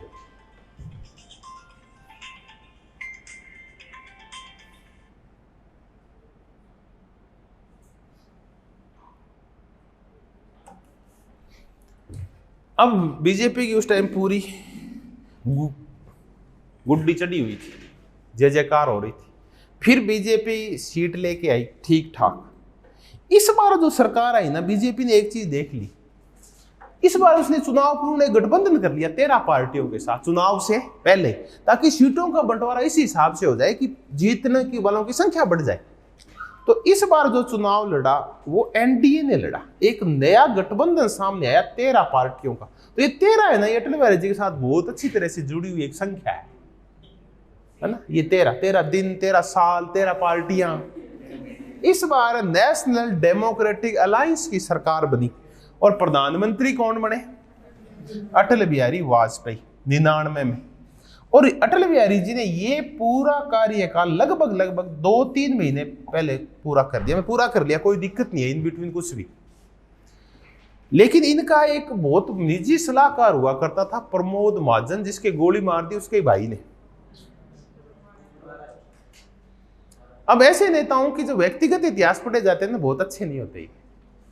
ये करते क्या थे इनकी छोड़ो, ये बहुत ही खतरनाक नेता होते हैं। ये बहुत तेजी से सीढ़ियां चढ़ते हैं, लेकिन पता नहीं कौन से साधनों का प्रयोग करते हुए। भाई ने गोली मारी, आज तक पता नहीं क्यों मारी। इस व्यक्ति से पूछा, ये खास हुआ करता था अटल जी का, प्रमोद महाजन की, प्रमोद जी क्या माहौल है? माहौल बहुत जोरदार है। इंडिया शाइनिंग और फील गुड, 2 फैक्टर चले थे, इंडिया शाइनिंग और फील गुड फैक्टर। तब ये फील गुड शब्द इतना फेमस हुआ था, चुनाव हुए नहीं थे, लेकिन फील गुड फैक्टर पिछले 1-1.5 साल से चल रहा था। जैसे अच्छे दिन आएंगे ना, वो फैक्टर चला था, वही फैक्टर फील गुड फैक्टर चला। तो हर चीज है ना उस टाइम फील गुड हुआ करती थी। तब है ना, इस रोड के ऊपर जाते हैं ना, अजमेर रोड के ऊपर, तो एक है ना 3-4 दुकानों में बहुत बड़ा एक ठेका खुला हुआ था। उस ठेके का नाम था फील गुड ठेका। मैंने पहली बार देखा फील गुड ठेका, तो इतना फेमस शब्द हो गया वो फील गुड। अब इस फील गुड फैक्टर ने, इनको ये लगा कि अब तो फील गुड हो रहा है चारों तरफ, तो क्यों न चुनाव करवा ले। तो अटल बिहारी जी ने पूछा सहयोगियों से, प्रमोद महाजन बोले बहुत better feel good, India shining, चलो चुनाव करवाते हैं। लेकिन चुनाव करवाए तो उसमें क्या हो गई, गड़बड़ हो गई। जनता ने फील गुड नहीं किया नहीं। अब जनता कब मना कर दे अच्छे दिनों के लिए, उसका भी पता नहीं है। क्योंकि अब जो चुनाव हो रहे हैं वो कब हो रहे हैं, 2004 में हो रहे हैं। 2004 तक आते आते कांग्रेस ने एक गलती सुधार ली है। गलती ये सुधार ली है कि उसका 97-98 के आसपास शायद एक वो हुआ था सम्मेलन, पंचमढ़ी सम्मेलन। पंचमढ़ी सम्मेलन से 98 में या 97 में, माफी चाहूंगा, 98 में, इस पंचमढ़ी सम्मेलन में मुद्दा उठा कि एनडीए बन गया है तो क्या यूपीए बनाया जाए क्या। अब कांग्रेस की चेयरपर्सन सीताराम केसरी की बजाय कौन बन चुकी है? सोनिया गांधी बन चुकी है। तो कांग्रेस में ये तो है ही, एक आदत है थोड़ी सी, सही तस्वीर आगे नहीं जाती, या इनको पता नहीं चलता, क्योंकि सोचते भी नहीं है ज्यादा। क्योंकि सत्ता में जब कोई पार्टी लंबे समय तक रह जाती है तो वो ग्राउंड रियलिटी भूल जाती है कि हो क्या रहा है, जनता के मन में क्या चल रहा है। तो पंचमढ़ी सम्मेलन में सारे नेताओं ने भाषण दिया, एकला चलो, क्योंकि अब एक कृष्णमयी नेतृत्व गांधी परिवार से हमारे पास है, आ चुका है। सोनिया गांधी जी एक भावुक अपील करेगी और सारी जनता कांग्रेस साथ जुड़ जाएगी, और किसकी सरकार बन जाएगी? कांग्रेस की। तो किसी पार्टी से कोई गठबंधन नहीं होगा। तो घनी अपीलें की सोनिया गांधी ने 99 वाले चुनाव में, लेकिन अपीलों ने काम नहीं किया। तब प्रधानमंत्री कौन बना? अटल बिहारी। अब 2004 तक सोनिया गांधी बोला इस बार सही सूचना लाओ, क्या सूचना है? तो बोला अकेले से काम नहीं चलेगा। तो फिर 2003 में एक इनका फिर एक जो सम्मेलन हर साल होता ही है, इस बार ये कहाँ हुआ? शिमला में हुआ। शिमला का रिजल्ट ये निकला कि अब हम चुनाव लड़ेंगे तो चुनाव पूर्व गठबंधन बनाएंगे। तो इन्होंने कुछ धर्मनिरपेक्ष पार्टियों के साथ मिलकर एक गठबंधन बना लिया। 2004 के चुनाव से पहले कौन सा? यूपीए बना लिया, यूनाइटेड प्रोग्रेसिव अलायंस। तो ये 5 महीने साल तक ये एनडीए की सरकार आई। 2004 में चुनाव तो फील गुड फैक्टर की हवा निकल गई, और अब सरकार किसकी बन गई? यूपीए की। और अब प्रधानमंत्री बना दिया गया मनमोहन सिंह जी को। चलिए जी, अब मनमोहन सिंह जी प्रधानमंत्री है। मनमोहन सिंह जी ने फिर 2009 का एक कार्यकाल पूरा किया। फिर चुनाव हुए 2009 में। इस चुनाव में मनरेगा ने बहुत बड़ा काम किया, जो कि आज भी बड़ी जोरदार योजना है। भारतीय इतिहास में कुछ योजनाएं जो अपनी सफलता के लिए और व्यापक दायरे के लिए जानी जाती है और आमूलचूल परिवर्तन के लिए जानी जाती है, वो है मनरेगा। औरतों की स्थिति में जितना बदलाव किसी एक प्रोग्राम ने किया है वो मनरेगा है। सेम प्लान इन्होंने किया तो था उज्ज्वला योजना का। अच्छी योजना थी, खूब सिलेंडर बांटे ताकि औरतों की आंखें बच जाए, वरना उनको लकड़ियां इकट्ठी करना, यही काम रहता है औरतों का। मुख्य काम होता है ये घर में। पुरुष अगर गरीब घर के हैं तो पुरुष तो जाएगा दिहाड़ी करने, और औरत पूरे दिन है ना शाम की चूल्हा जलाने के लिए क्या इकट्ठा करेगी? लकड़ियां इकट्ठा करेगी। तो उज्ज्वला योजना तो अच्छी थी, लेकिन जब से सिलेंडर के भाव बढ़े ना, उन लोगों ने हाथ खड़े कर दिए। वो गरीब कहां से देता? तो 2009 में ये मनरेगा ने इन सब ने मिलकर और फिर किसकी सरकार बना दी? यूपीए की सरकार बना दी। इसने भी 5 साल पूरे किए, लेकिन 5 साल पूरे किए तो सत्ता के 2 केंद्रों की वजह से गड़बड़ हो गई। एक प्रधानमंत्री का केंद्र और एक कांग्रेस की अध्यक्षा का अलग से केंद्र। बीच में फिर कुछ लोगों ने अपनी रोटियां सेकने के लिए गड़बड़ करना शुरू कर दिया। इसका परिणाम यह निकला कि पॉलिसी पैरालिसिस हो गया। इट मींस अब अच्छी नीतियां बननी बंद हो गई। जैसे तैसे घसीट के सरकार चलने लगी। इस घिसटती हुई और कमजोर सरकार, उस दिन पढ़ा था अपन ने कि सरकारें जैसे ही थेडास्कोक पोल का पढ़ा था, कमजोर होती है वैसे विरोधी पक्ष क्या कर लेते हैं? उसको दबोच लेते हैं। तो ऐसे ही 3 दबोचू आए सामने। एक आया अन्ना हजारे, जिसने मुद्दा उठाया जन लोकपाल और भ्रष्टाचार मुक्ति का। दूसरा बड़े नेता संत महोदय आए अपने, जो ये याद कौन नहीं, रामदेव जी ने फिर काले धन का मुद्दा उठाया। और इन सब मुद्दों ने जैसे हवा तैयार कर दी, फिर अच्छे दिन, भ्रष्टाचार मुक्त भारत और काले धन की वापसी के साथ और महान योजनाएं लेके कौन आए? और एक गुजरात विकास का गुजरात मॉडल लेके मोदी जी आए, और जनता ने पलटी खाई और यूपीए को हरा दिया। किसकी तरफ चली गई? अब ये जो दौर है ना, 1999 से लेके और 2009 तक का दौर, इस दौर की एक और अलग विशेषता है। 89 से लेके और 99 तक की एक 10-10 साल के फेज है। देखिए अपन बांट लेते हैं। 1989 से बड़ा बड़ा 99 तक मानिए, फिर 1999 से लेके 2009 तक मान लीजिए, फिर 2009 से लेके और 2019 तक मान लीजिए। ये 3 दौर है, तीनों ही अलग अलग है। इन तीनों दौरों की एक विशेषता तो सेम है, ये गठबंधनात्मक सरकारों के दौर है।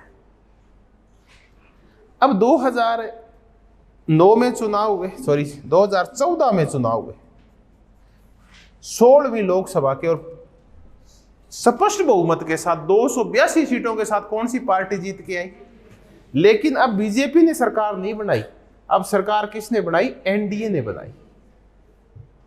फिर 2019 में फिर आपके सामने चुनाव हुए हैं। इस बार 303 सीटें लेके फिर कौन जीत गई?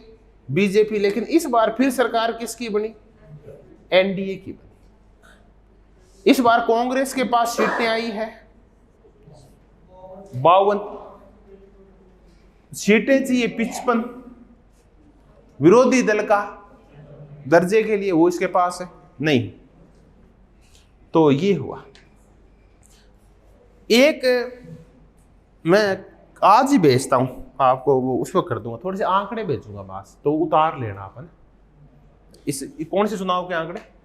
2019 कौन सी पार्टी जीती, कौन सेकंड रही, वोट परसेंटेज क्या थे, ये मैं भेज दूंगा। आज मैं लाना भूल गया, उनको पढ़ना भी भूल गया, आपको पढ़ाता और आंकड़े गलत कराऊंगी, अच्छा नहीं है फिर। तो अब ये दौर आ गया और ये दौर चल ही रहा है। ये तो हमने कर लिया कि इस दौरान कौन आया कौन नहीं आया। अब हम इन तीनों दौरों को समझने की कोशिश करेंगे। पहले तो इन तीनों को हम नाम देंगे कि कौन सा पार्टी सिस्टम है, क्योंकि 1989 के बाद एक नया ही सिस्टम आया है।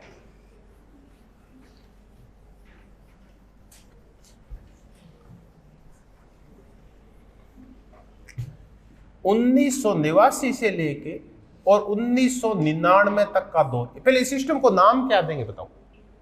अस्थिर सरकारों का दौर है। थोड़े से समय में 6-7 एक प्रधानमंत्री बन जाते हैं। तो एक तो ये दौर तो इन सबके लिए है कि सरकारें 1989 के बाद, ये तो एक कॉमन शब्द है, कौन सा? गठबंधन। तो लेकिन इस दौर में गठबंधन कैसे हैं? अस्थिर है। गठबंधन बनते हैं और टूट जाते हैं। इस दौर की विशेषता है कि जो गठबंधन है वो चुनाव पश्चात है, चुनाव पूर्व नहीं है।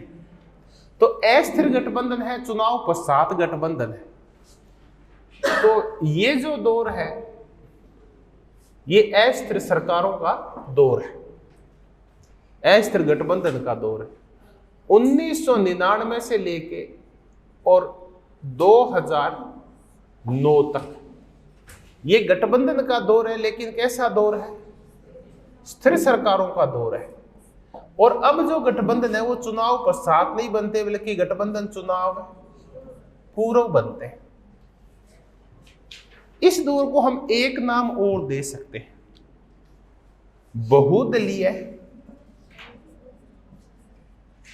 द्विध्रुवीय व्यवस्था। ये इसको नाम दे सकते हैं। मल्टी पार्टी बायोपोलर सिस्टम, मजेदार सा नाम है, multi party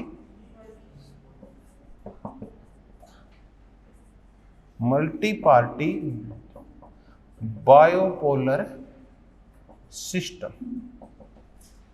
multi party bipolar system का तात्पर्य यह कि दल है बहुत सारे, लेकिन 2 ध्रुवों में बंटे हुए बड़े बड़े। कौन कौन से 2 ध्रुव? एक यूपीए और एक एनडीए। ठीक है, ये व्यवस्था आई है मल्टी पार्टी बायोपोलर। अब जो व्यवस्था आई है 2000 मैं माफी चाहूंगा 14 तक, 9 तक ही मानेंगे ना, 9 तक फिर 9 से लेके और कब तक? 2019 तक। 14 आया, 19 2 चुनाव आए। इसमें है एक दल को स्पष्ट बहुमत आ रहा है। तो सब इसको नाम क्या देंगे अपन? स्पष्ट बहुमत वाला लेकिन है क्या ये? गठबंधन सरकार है ये, एक पार्टी स्पष्ट वो है। अब इसका नाम कुछ एक पर्टिकुलर भी नाम मेरे समझ नहीं आ रहा, इसको नाम क्या देंगे, क्योंकि अब देखिए इसकी एक विशेषता ये है कि अब गठबंधन नहीं हो तो भी काम चल सकता है, क्योंकि बीजेपी 14 और 19 के चुनाव में स्पष्ट बहुमत लेके आई, 303 लेके आई है, एक बार 282 लेके आई है, उसके बावजूद वो कायम में बना रखा है, उसने गठबंधन बना रखा है। आपको कोई नाम कोई पर्टिकुलर आपने कहीं भी पढ़ा हो इस व्यवस्था? 1+ पार्टी सिस्टम। एक बार इसका मैं लिखता हूं, एक बार आप मैं सोच लो, इसके बाद ये सेट बैठेगा क्या? 1+ पार्टी सिस्टम। देखिए 1+ पार्टी सिस्टम जापान में चला करता था। उसमें एक पार्टी को जब स्पष्ट बहुमत नहीं आता था तो एक छोटी सी पार्टी को उसको क्या लेना पड़ता था? समर्थन लेना पड़ता था। तो सर ये नहीं बैठेगा।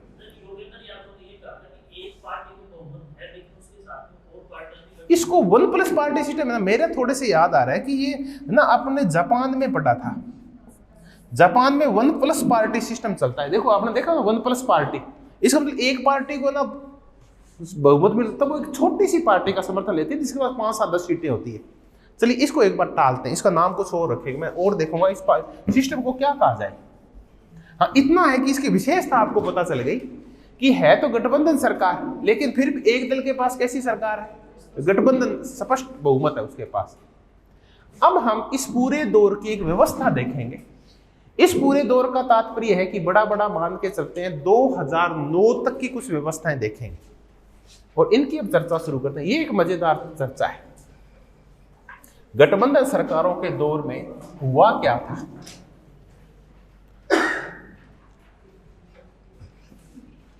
उन्नीस के बाद का दौर।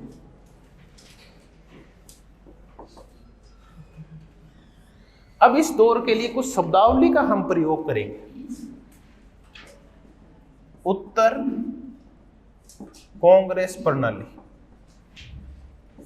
पोस्ट कांग्रेस प्रणाली बहुत पॉपुलर शब्द है। Post Congress system,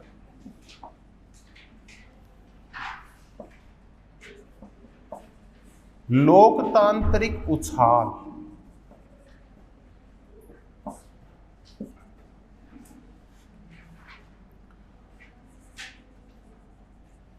quasi confederation,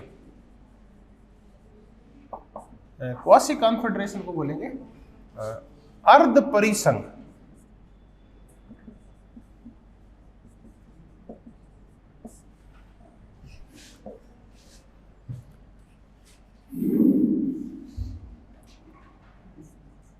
संघात्मीकरण, फेडरलाइजेशन। ये टर्म है, बहुत ही मजेदार टर्म है ये।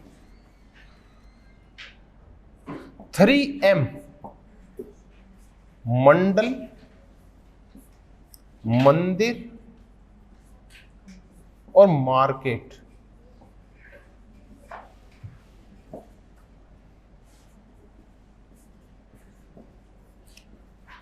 Politics of representation,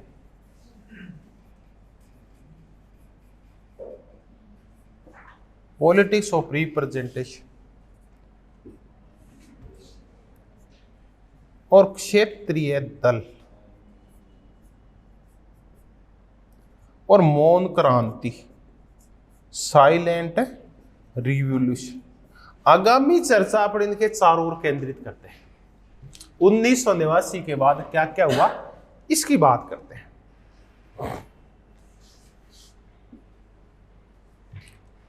party politics in Indian states, post Congress polity, एक पुस्तक आई हुई है। योगेंद्र यादव, के सिसूरी और सुहास पलसी करके, ये सब है ना CSDS एक संस्था चलती है, आज इसकी हम चर्चा करेंगे। सेंटर ऑफ डेवलपिंग स्टडीज, नहीं, डेवलपिंग सोसाइटीज, उससे जुड़े हुए विद्वान है ये। तो ये शब्द प्रयोग करता है सुहास पलसीकर। ये बहुत ही बार पूछा हुआ है, सुहास पलसीकर। पोस्ट कांग्रेस पॉलिटी बड़ा मजेदार शब्द है। आप इसकी उत्पत्ति कहां देखते हैं शब्द की? पोस्ट कांग्रेस पॉलिटी, उत्तर कांग्रेस प्रणाली, यह पोस्ट कांग्रेस सिस्टम का, इस शब्द की उत्पत्ति को आइडिया लग रहा है आपको कहां से हुई हो सकती है, किसका ये बदला हुआ रूप हो सकता है? रजनी कोठारी का कांग्रेस सिस्टम याद आ रहा है आपके? उससे कोई बहुत ज्यादा नहीं पर कुछ मिलता जुलता शब्द है कि अब जमाना किसका चला गया है? कांग्रेस का जमाना चला गया। इस कांग्रेस का जो भी वोट बैंक था वो सारा गायब हो गया। ये कौन कौन सा वोट बैंक था?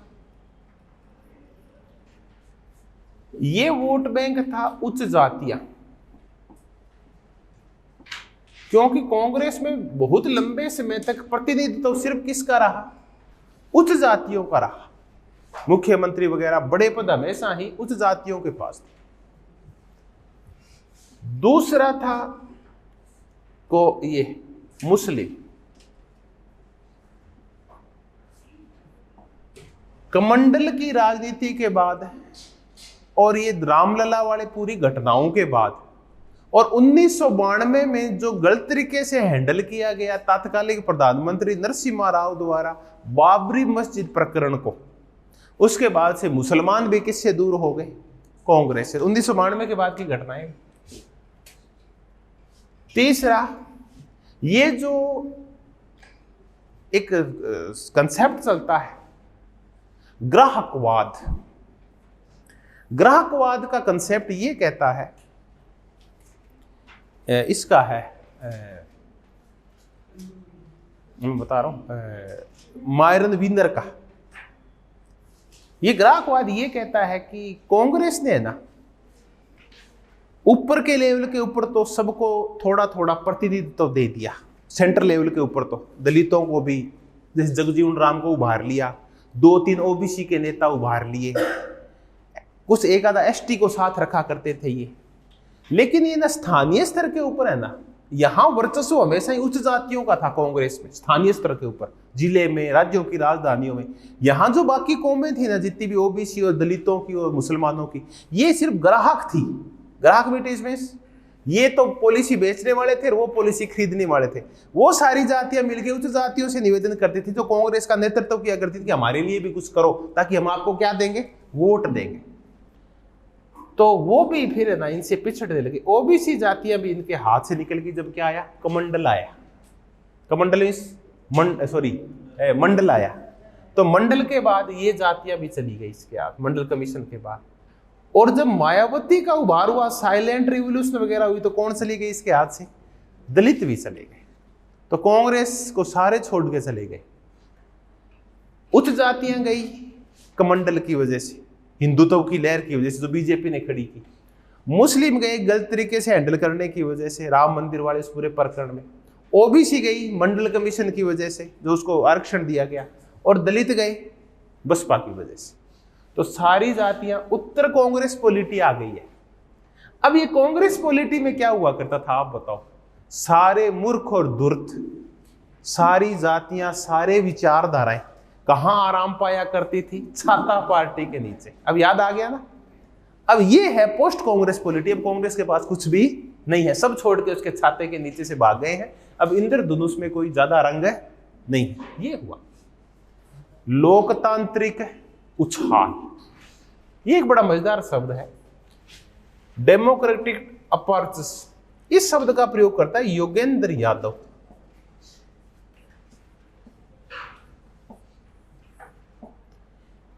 और इस लोकतांत्रिक उछाल का तात्पर्य है विभिन्न जातियों को प्रतिनिधित्व मिलना, विभिन्न दलों का उदय होना।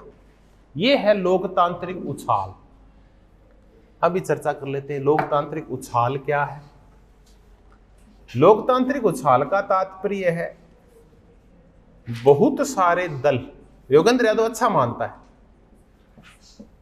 और सबको प्रतिनिधित्व। ये इस काल की एक विशेषता है, सबको प्रतिनिधित्व। इससे पहले हुआ क्या करता था, एक पॉलिटिक्स ऑफ आइडियोलॉजी चला करती थी। इसको भी लिख लेते हैं, इसके अगेंस्ट में लिख लेते हैं, पॉलिटिक्स ऑफ आइडियोलॉजी।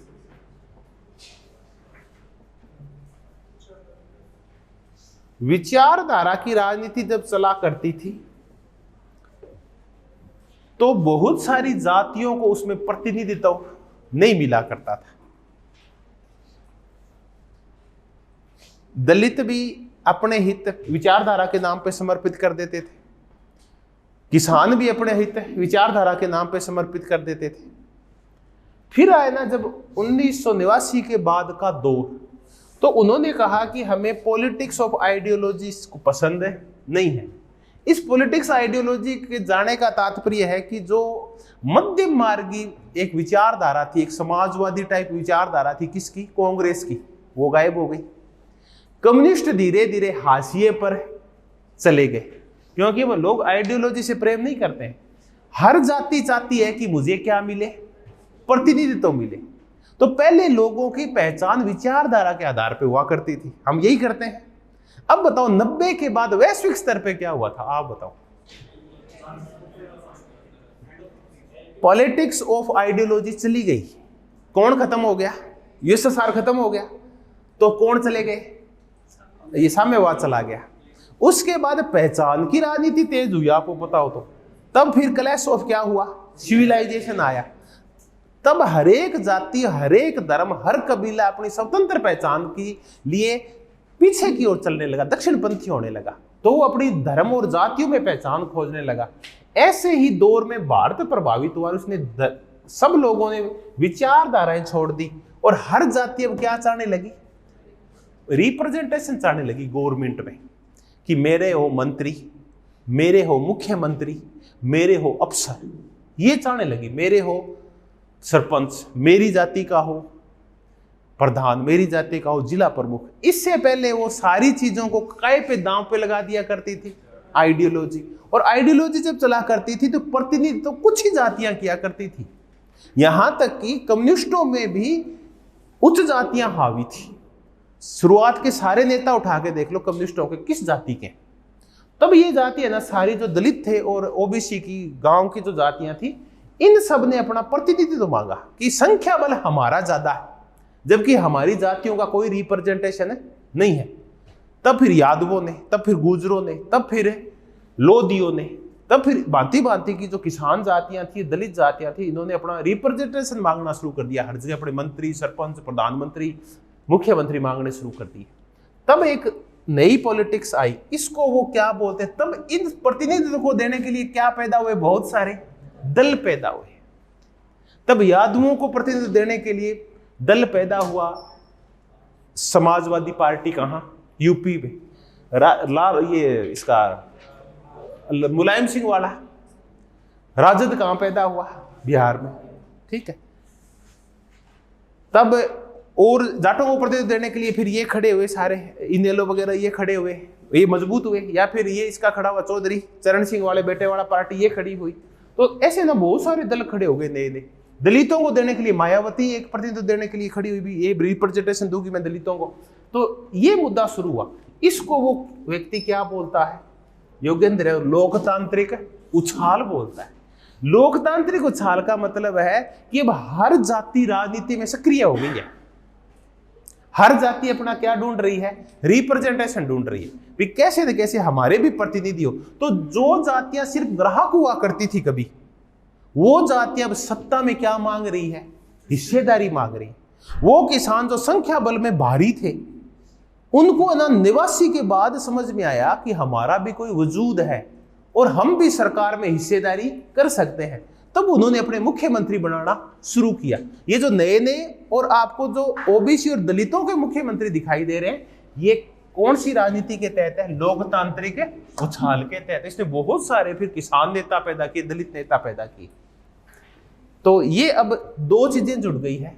लोकतांत्रिक उछाल आया 89 के बाद, जातियों की राजनीति शुरू हुई, दलितों की राजनीति शुरू हुई, पिछड़ों की राजनीति शुरू हुई, किसानों की राजनीति शुरू हुई, और पॉलिटिक्स ऑफ आइडियोलॉजी से क्या होगी? पॉलिटिक्स ऑफ रिप्रेजेंटेशन होगी। हर जाति अपना नेता ढूंढने लगी, नेता तैयार करने लगी। तो ये मुद्दा भी इसके साथ ही पूरा हो गया। तो अब योगेंद्र यादव के अकॉर्डिंग ये जो बहुत सारे दल बने हैं, बहुदलीय व्यवस्था अच्छी है या बुरी है?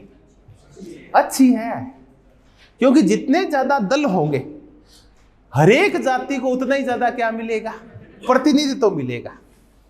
पहले कांग्रेस प्रतीकात्मक प्रतिनिधित्व उभारा करती थी, एक प्रतिनिधित्व उभार लेती थी दलितों में, एक उभार लेती थी बड़ी जातियों में, ऐसे करके 5-7 नेता उभारा करती थी। वो एक मुसलमानों का नेता रख लिया करती थी।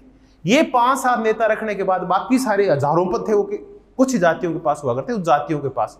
अब इन्होंने क्या किया? अपने अपने दल बना लिए सब जातियों ने। तब कांग्रेस का क्या हो गया? सफाया हो गया, क्योंकि अब इन्हें प्रतीकात्मक प्रतिनिधित्व से तैयार दी हुई, ये अपना पूर्ण प्रतिनिधित्व चाहने लगे कि हमें तो फुल फ्लैश काम चाहिए। अब ये जो छोटे छोटे पद दे के बुढ़ा के रखते हो ना, ये नहीं चलेगा। तभी तो कांग्रेस साफ हो गई। तो ये आया लोकतांत्रिक उछाल। अब एक और मजेदार चीज हुई, इन पे चर्चा कर लेते हैं, क्षेत्रीय दलों के ऊपर। क्षेत्रीय दल बहुत सारे ऊपर हो गए।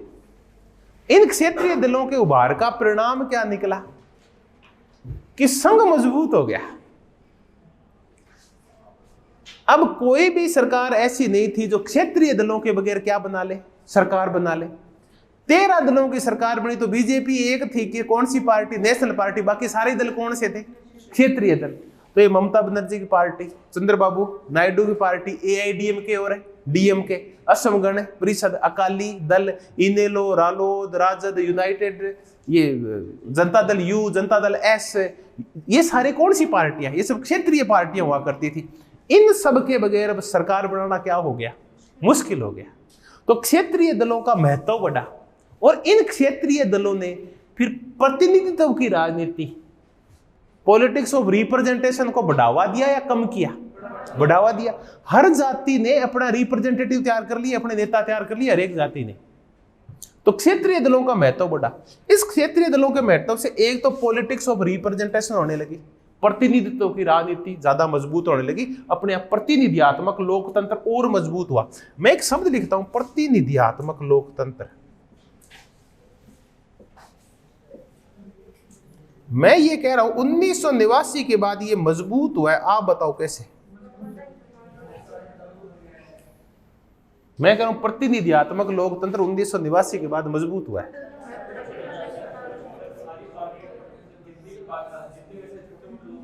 सब पार्टी बना ली, तो अपने क्या खड़े कर लिए इन्होंने? प्रतिनिधि खड़े कर लिए। तो प्रतिनिधियात्मक लोकतंत्र मजबूत हुआ। पहले बाकी पार्टियां ग्राहक हुआ करती थी और कुछ ही पार्टियां नेतृत्व किया करती थी, वो था प्रतिनिधियात्मक लोकतंत्र मजबूत हुआ। अब इसका एक परिणाम और निकला, क्षेत्रीय दलों का जो उभार हुआ उससे 2 चीजों पे बताओ क्या प्रभाव पड़ा। एक तो भारतीय संघात्मक व्यवस्था पे क्या प्रभाव पड़ा, और दूसरा राष्ट्रीय एकता पे क्या प्रभाव पड़ा। गुड।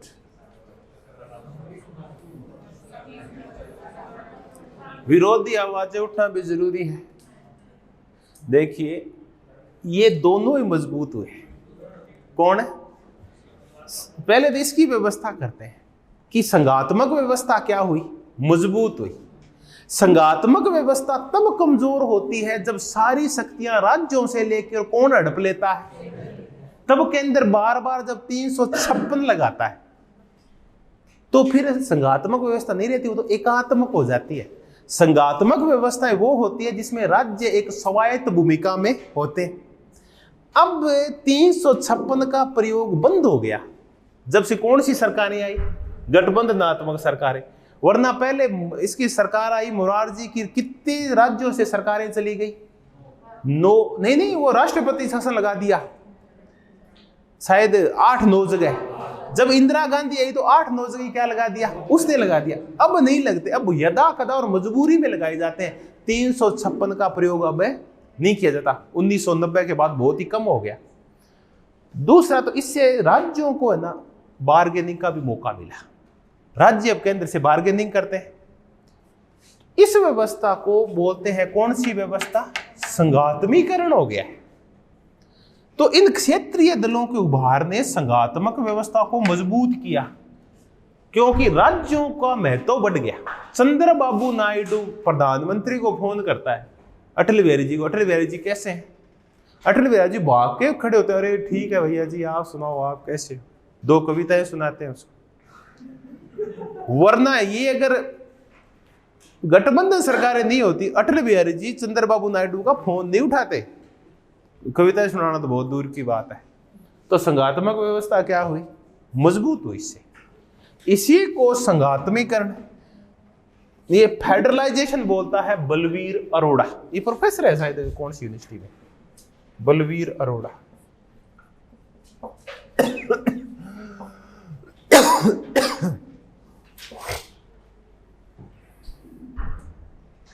अब देखें राष्ट्रीय एकता पे क्या फर्क पड़ा, ये मुद्दा बताओ। क्षेत्रीय दलों के उभार ने राष्ट्रीय एकता को कमजोर किया, मजबूत किया? राष्ट्रीय एकता मजबूत हुई क्योंकि राज्य ने जो दल आए जो, और उन्होंने गठबंधन बना के कहां भागीदारी की? सेंटर में भागीदारी की। बहुत सारे जो क्षेत्रीय दल थे उनके नेता सेंटर में कैबिनेट में मिनिस्टर बन गए। लालू बन गया, ममता बनर्जी की पार्टी बन गई, डीएमके एआईडीएमके के मंत्री बनने लगे कहां? सेंटर में। अब इनको पता चला कि सेंटर चलता कैसे है, एक राज्य सेंटर है नहीं है। तब डीएमके के जो आते थे वो सारे पूरे देश का दौरा करते थे। अब वो सिर्फ अपने राज्य के बारे में नहीं सोचते, बल्कि किसके बारे में सोचते हैं? पूरे देश के बारे में। तो क्षेत्रीय दल जैसे ही गठबंधन में आए और मंत्री बने और सरकार के भागीदार बने, तो इन्होंने अपनी जो क्षेत्रीयता का जो एक आवरण था उस आवरण को छोड़ दिया और किसके साथ जुड़ गए? राष्ट्रीयता के साथ जुड़ गए। अब वो सिर्फ डीएमके और एडीएमके वाले सिर्फ तमिलनाडु के बारे में नहीं सोचते, बल्कि किसके बारे में सोचते हैं? पूरे देश के बारे में सोचते हैं। तो इससे ना राष्ट्रीय एकता मजबूत हुई, किसके उभार से? क्षेत्रीय दलों के उभार से। क्योंकि क्षेत्रीय दलों ने अपनी संकीर्णताएं छोड़ दी और उन्होंने अपनी पहचान को आत्मसात कर लिया। वो अपने आप को भारत का कहने लगे, न कि अपने अपने क्षेत्र का, क्योंकि वो भारत का रिप्रेजेंटेशन कर रहे हैं, क्योंकि गठबंधन सरकार में भागीदार है, उनके मंत्री है वहां। तो इससे राष्ट्रीय एकता बहुत ज्यादा मजबूत हुई। तो हमने देखा बलवीर अरोड़ा का संघात्मीकरण। अब ये क्या है फिर? अर्ध परिसंघ। ये बड़ा मजेदार शब्द है, डगलस बर्नी का है ये जरूर याद रखना। ये शब्द कम आता है नजर में। क्वासी कॉन्फेडरेशन, हम इसकी चर्चा कर रहे हैं, क्वासी कॉन्फेडरेशन की। ये फेडरलाइजेशन किसका है? बलवीर अरोड़ा का। इसको बलवीर अरोड़ा को मैं हटाता हूं यहां से और डगलस बर्नी की चर्चा करते हैं। डगलस बर्नी कहता है, हटाना नहीं, दोबारा सब पे चर्चा करते हैं। डगलस बर्नी, इसकी पूरी लाइन ये है कि अब वो व्यवस्था नहीं है जिसको क्वासी फेडरेशन कहा जाता था, बल्कि कौन सी व्यवस्था आ गई है? क्वासी कॉन्फेडरेशन आ गया। अब व्यवस्था अर्ध संघात्मक नहीं है, बल्कि अर्ध संघात्मक से क्या हो चुकी है? अर्ध परिसंघात्मक हो चुकी है। ये है इसकी पूरी लाइन कि अब अर्ध परिसंघ क्या, सॉरी, अर्ध संघ क्या बन गया है? अर्ध परिसंघ बन गया है। अब संघ में और परिसंघ में फर्क क्या होता है? फेडरेशन में और कॉन्फेडरेशन में क्या फर्क होता है? अलग होने का अधिकार होता है। अब यहां इसमें अलग होने का अधिकार नहीं लेंगे। इसका तात्पर्य है कि राज्य अब और ज्यादा स्वायत्त हो गए हैं, राज्यों का अलग से वजूद स्थापित हो गया है और राज्य अब सेंटर को कुछ समझते नहीं। तो इसको डगलस बर्नी अर्ध परिसंघात्मक व्यवस्था, क्वासी कॉन्फेडरेशन बोलता है, जो 1989 के बाद आई गठबंधन सरकारों की वजह से, जिसमें कौन से दल मजबूत हुए? क्षेत्रीय दल मजबूत हुए। एक और मजेदार चर्चा है कि इन बिटवीन 3M आया, 1989 के बाद 3M आए। ये कहता है योगेंद्र यादव और सुहास पलसीकर। 3M, योगेंद्र यादव और सुहास पलसीकर।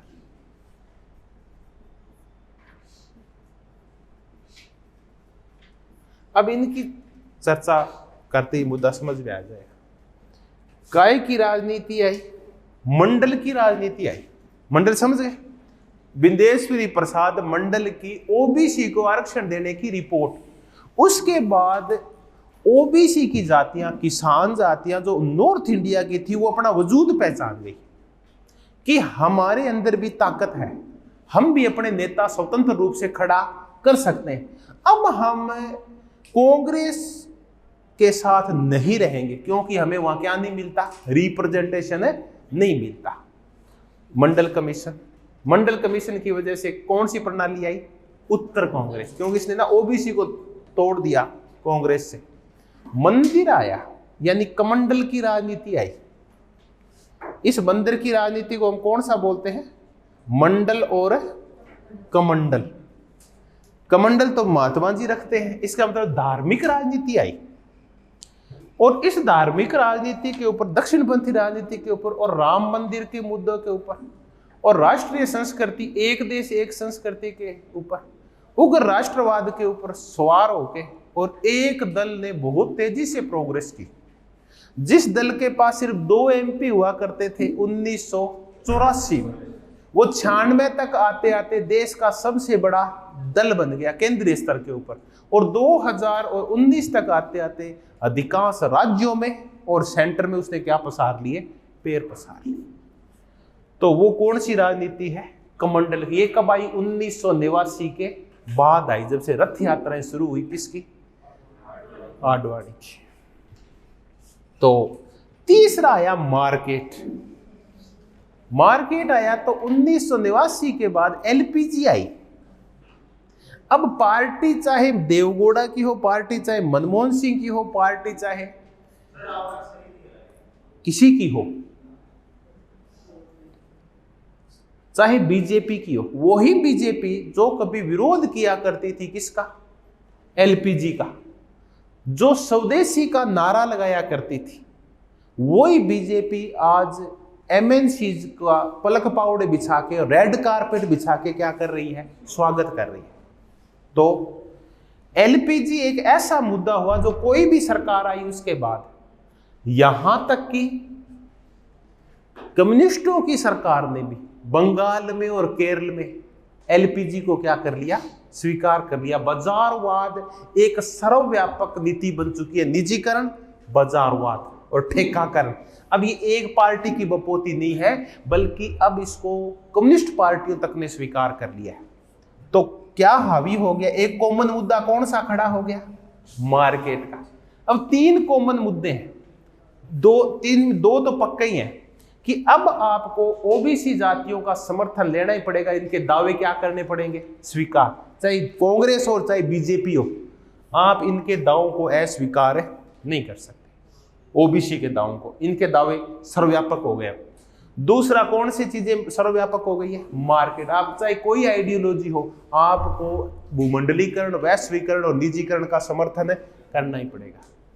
चलिए, तो 3 M आए। कौन बोले? योगेंद्र यादव और सुहास पलसीकर। एक हुई मौन क्रांति, silent revolution, rise of lower caste in north India. बहुत ही फेमस बुक है ये, क्रिस्टोफर जेफरलो की, साइलेंट रिवॉल्यूशन, क्रिस्टोफर जेफरलो।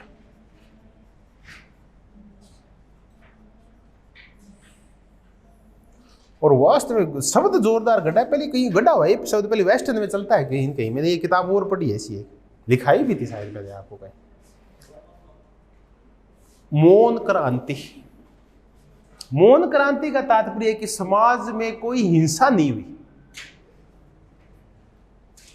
और देखते ही देखते सत्ता एक जाति से निकल के कौन सी जाति के पास चली गई? दूसरी जातियों के पास चली गई। 1989 के बाद नॉर्थ इंडिया में कौन सी क्रांति हुई है? मौन क्रांति हुई है। क्रांति का तात्पर्य यह होता है जब सत्ताएं बदल जाती है, आमूलचूल व्यवस्था में परिवर्तन आ जाता है, राजनीति अपना रूप पूर्णतः परिवर्तित कर लेती, तो उसको हम क्रांति कहते हैं। लेकिन यह क्रांति बिना झगड़े के आई, और देखते ही देखते दलितों ने और गांव की पिछड़ी जातियों ने सत्ता पे क्या कर लिया, कब्जा कर लिया। तो कौन सी क्रांति है? मौन क्रांति। क्रांति का तात्पर्य कब्जा करना, सत्ता के ऊपर आमूलचूल परिवर्तन करना। क्रांति तो हुई है, सत्ताएं बदल गई है, सत्ताधीश बदल गए हैं, लेकिन क्रांति है कैसी? साइलेंट है, मौन क्रांति है। बहुत ही फेमस शब्द है किसका? क्रिस्टोफर ज़ेफिर का। तो ये सारा कुछ हुआ किसके बाद? 1989 के बाद। ये कुछ मजेदार घटनाएं हुई। उत्तर कांग्रेस प्रणाली किसकी है? सुहास पलसीकर की। क्वासी फेडरेशन किसका है? डगलस बर्नी का। सॉरी, क्वासी कॉन्फेडरेशन, अर्ध परिसंघ। लोकतांत्रिक उछाल किसका है? योगेंद्र यादव का। 3M किसके हैं? योगेंद्र यादव, सुहास पलसीकर के। संघात्मीकरण किसका है? बलवीर अरोड़ा का। ठीक है, बाकी तो ठीक हो गया। तो लोकतांत्रिक उछाल भी होगी। ये हमने दौर किया 1989 के बाद का दौर।